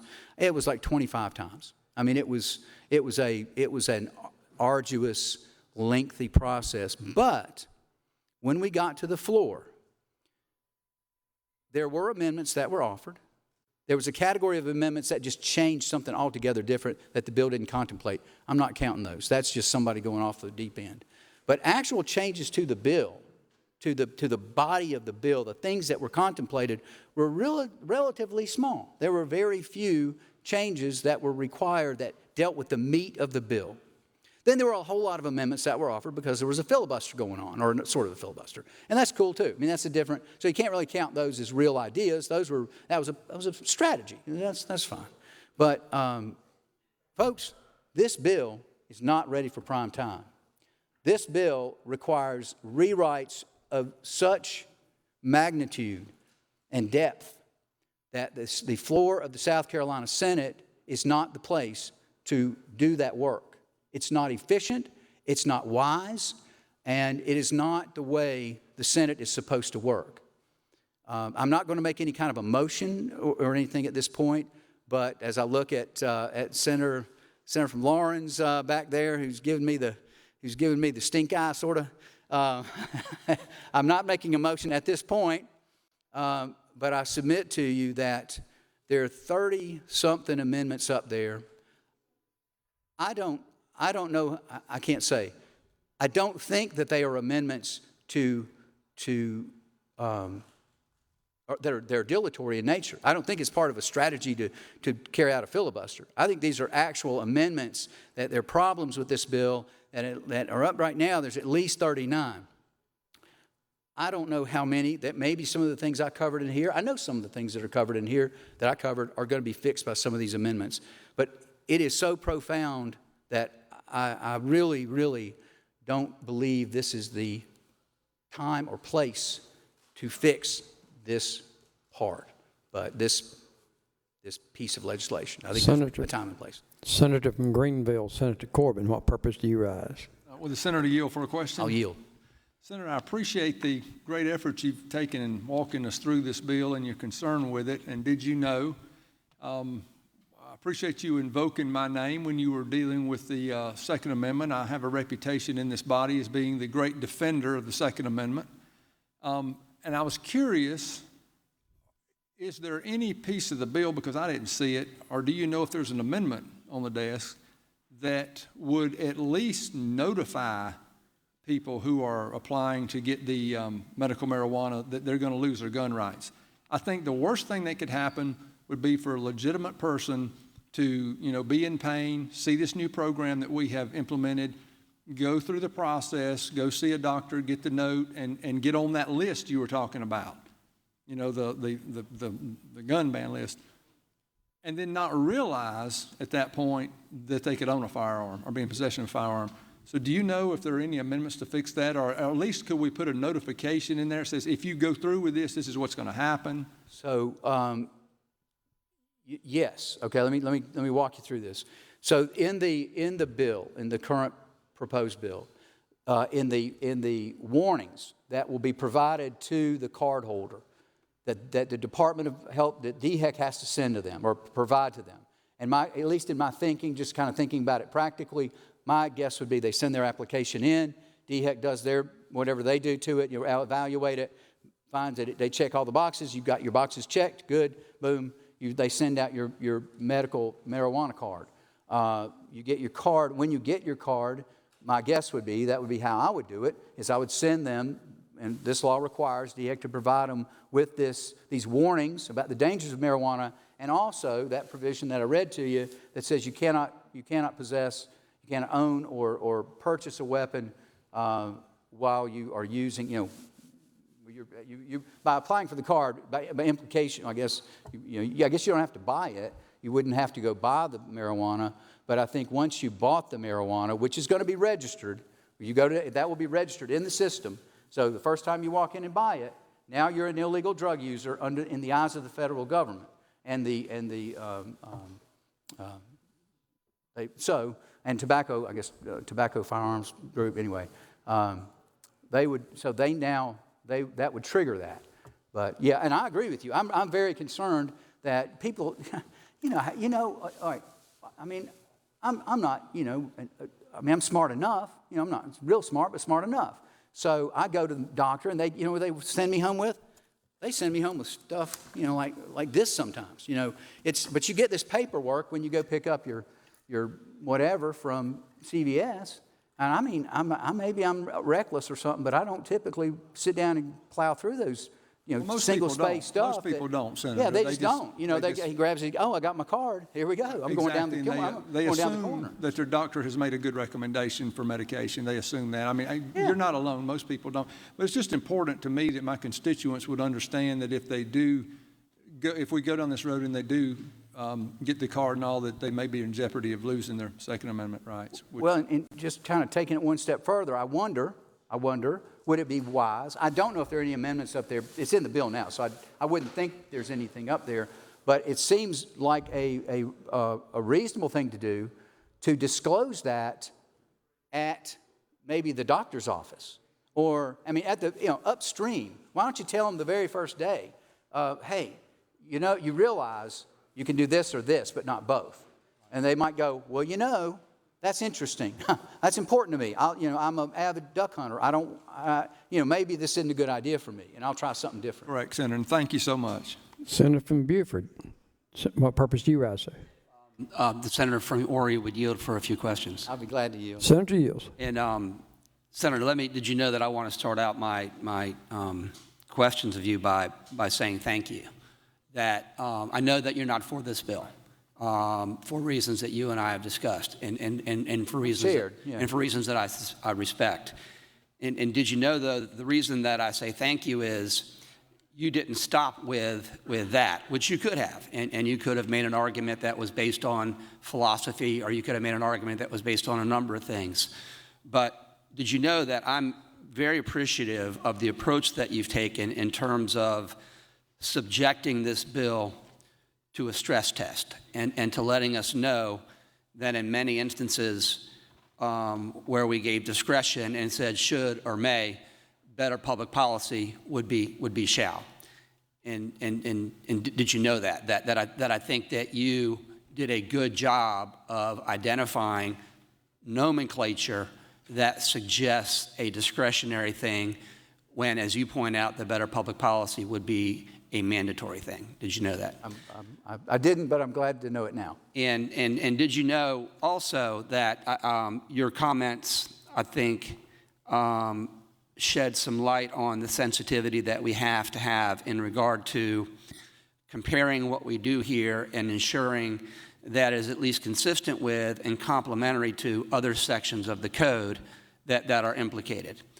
And did you know that, like the senator from Lexington, I also sat here for the entire time. And did you? Well, I can't ask you questions, but I will tell you I appreciate your patience with my tedium as well. I did notice that you were there suffering through this with me. So and I wasn't suffering, Senator, but did you know that for the 2 hours and some odd minutes that you spoke, and I know that it's not easy to do that from personal experience, to speak for that long, that substantively, that there is a lot of information that you provided that I think will go into making this bill better. Did you know that?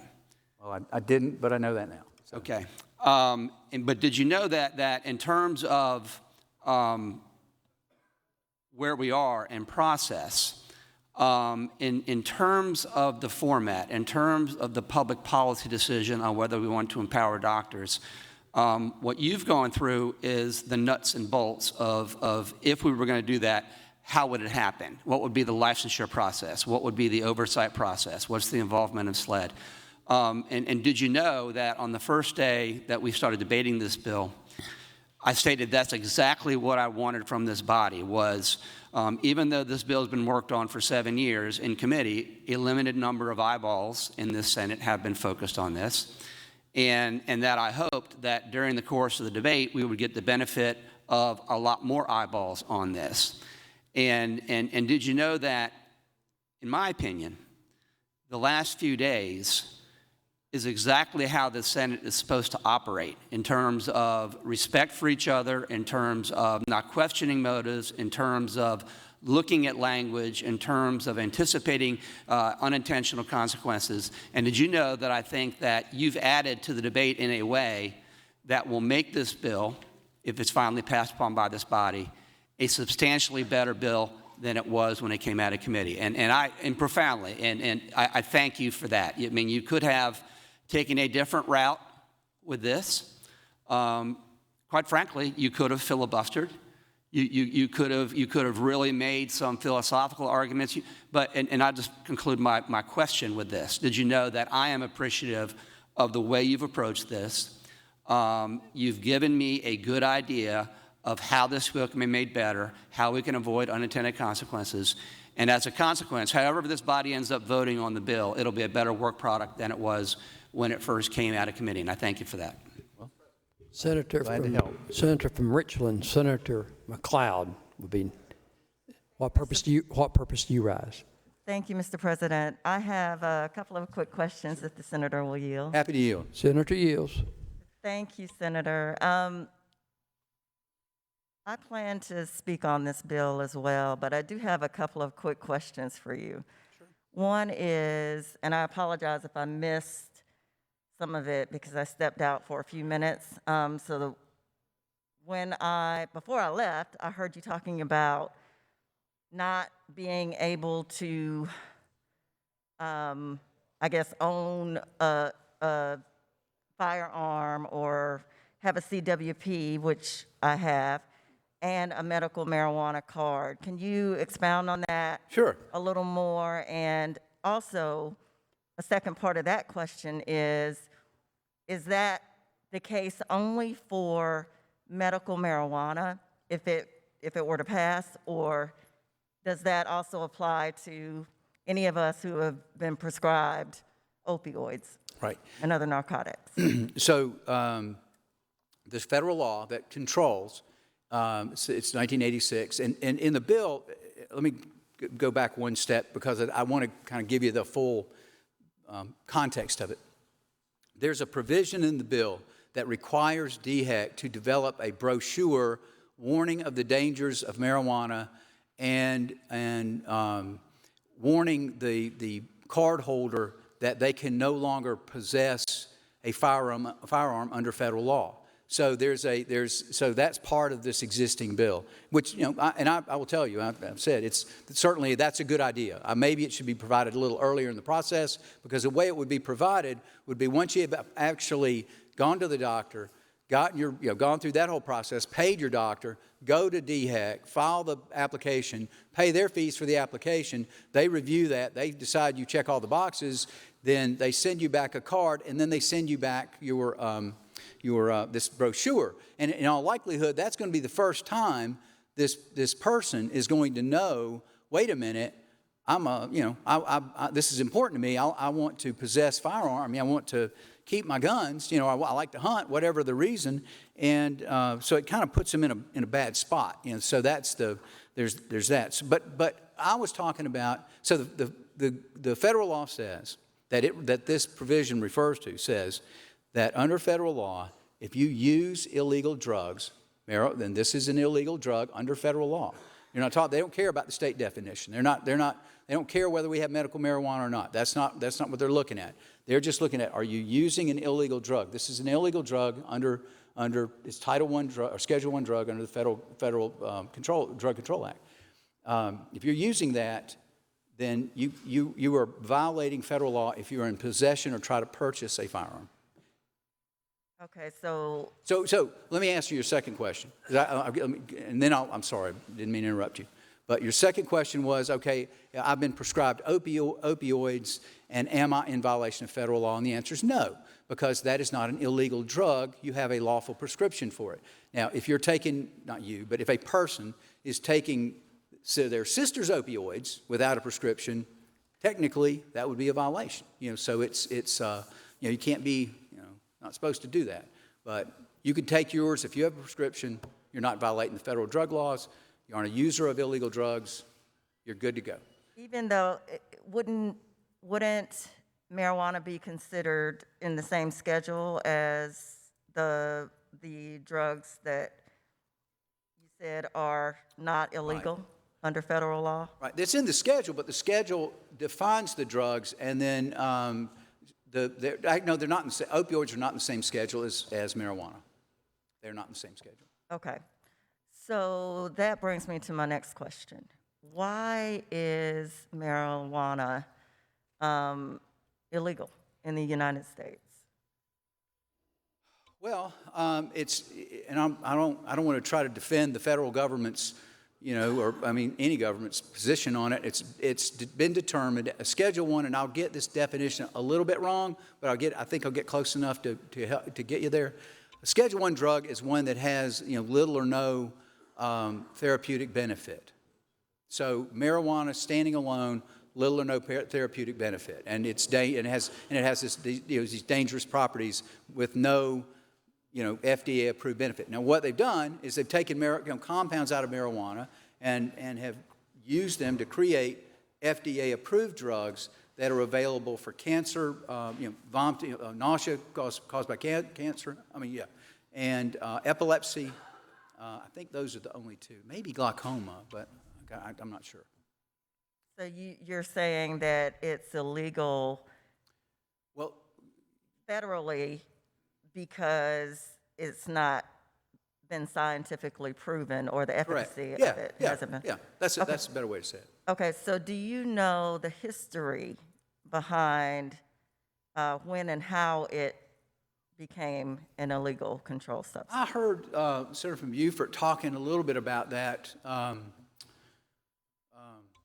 guess, gosh, seems like months ago, but I think it was last week. Early in the debate, there was some conversation. He gave, had some conversation or made a presentation about some of the history of drug policy in the United States of America and how a lot of these drugs got enacted as illegal drugs. Yeah, I mean, I know, but I'm not going to be able to answer any real questions on it. I don't know enough about the history to be helpful. Well, I'll save that for when I speak on the bill. Thank you. Thanks. Senator from Orangeburg, Senator Hutto, what purpose do you rise? Unanimous consent request. State your request. I would ask that the Senate join me in welcoming Megan Durant. Well wishes as she leaves us for a new career, and this will be her last day with our caucus. And so we would like to give her a round of applause. Thank you for your service.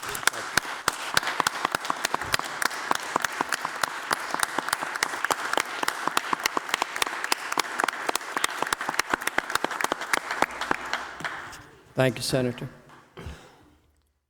Senator from Maury has the floor. Senator from... That concludes my remarks. Thank you very much for your patience. Senator from Edgefield, what purpose do you rise?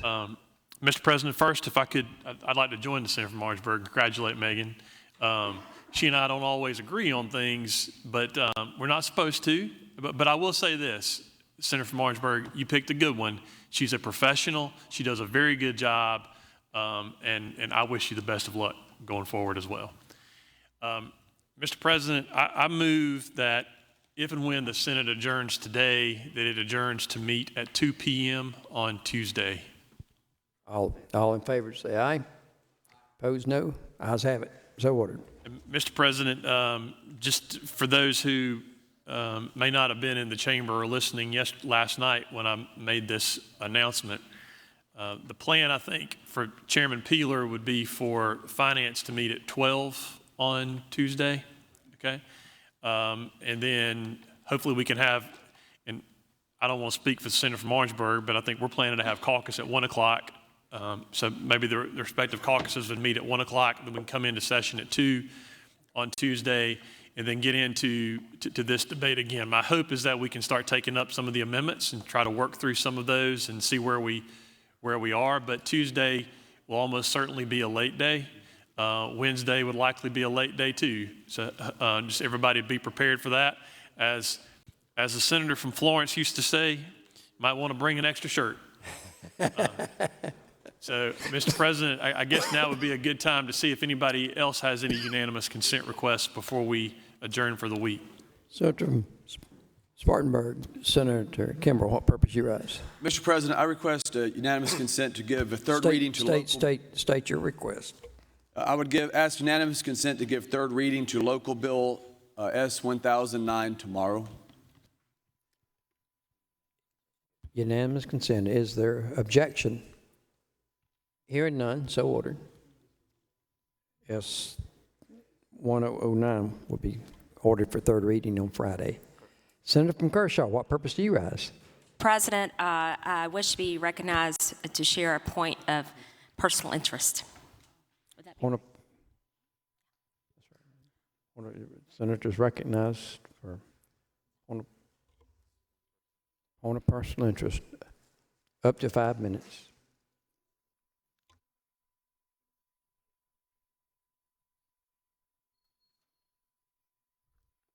Good afternoon. I know everyone's ready to go, so I'm going to make this brief, but it's important. It's an important topic, completely different from what we've been talking about last couple of days, so we can wire our brains in a different place for just a couple of minutes.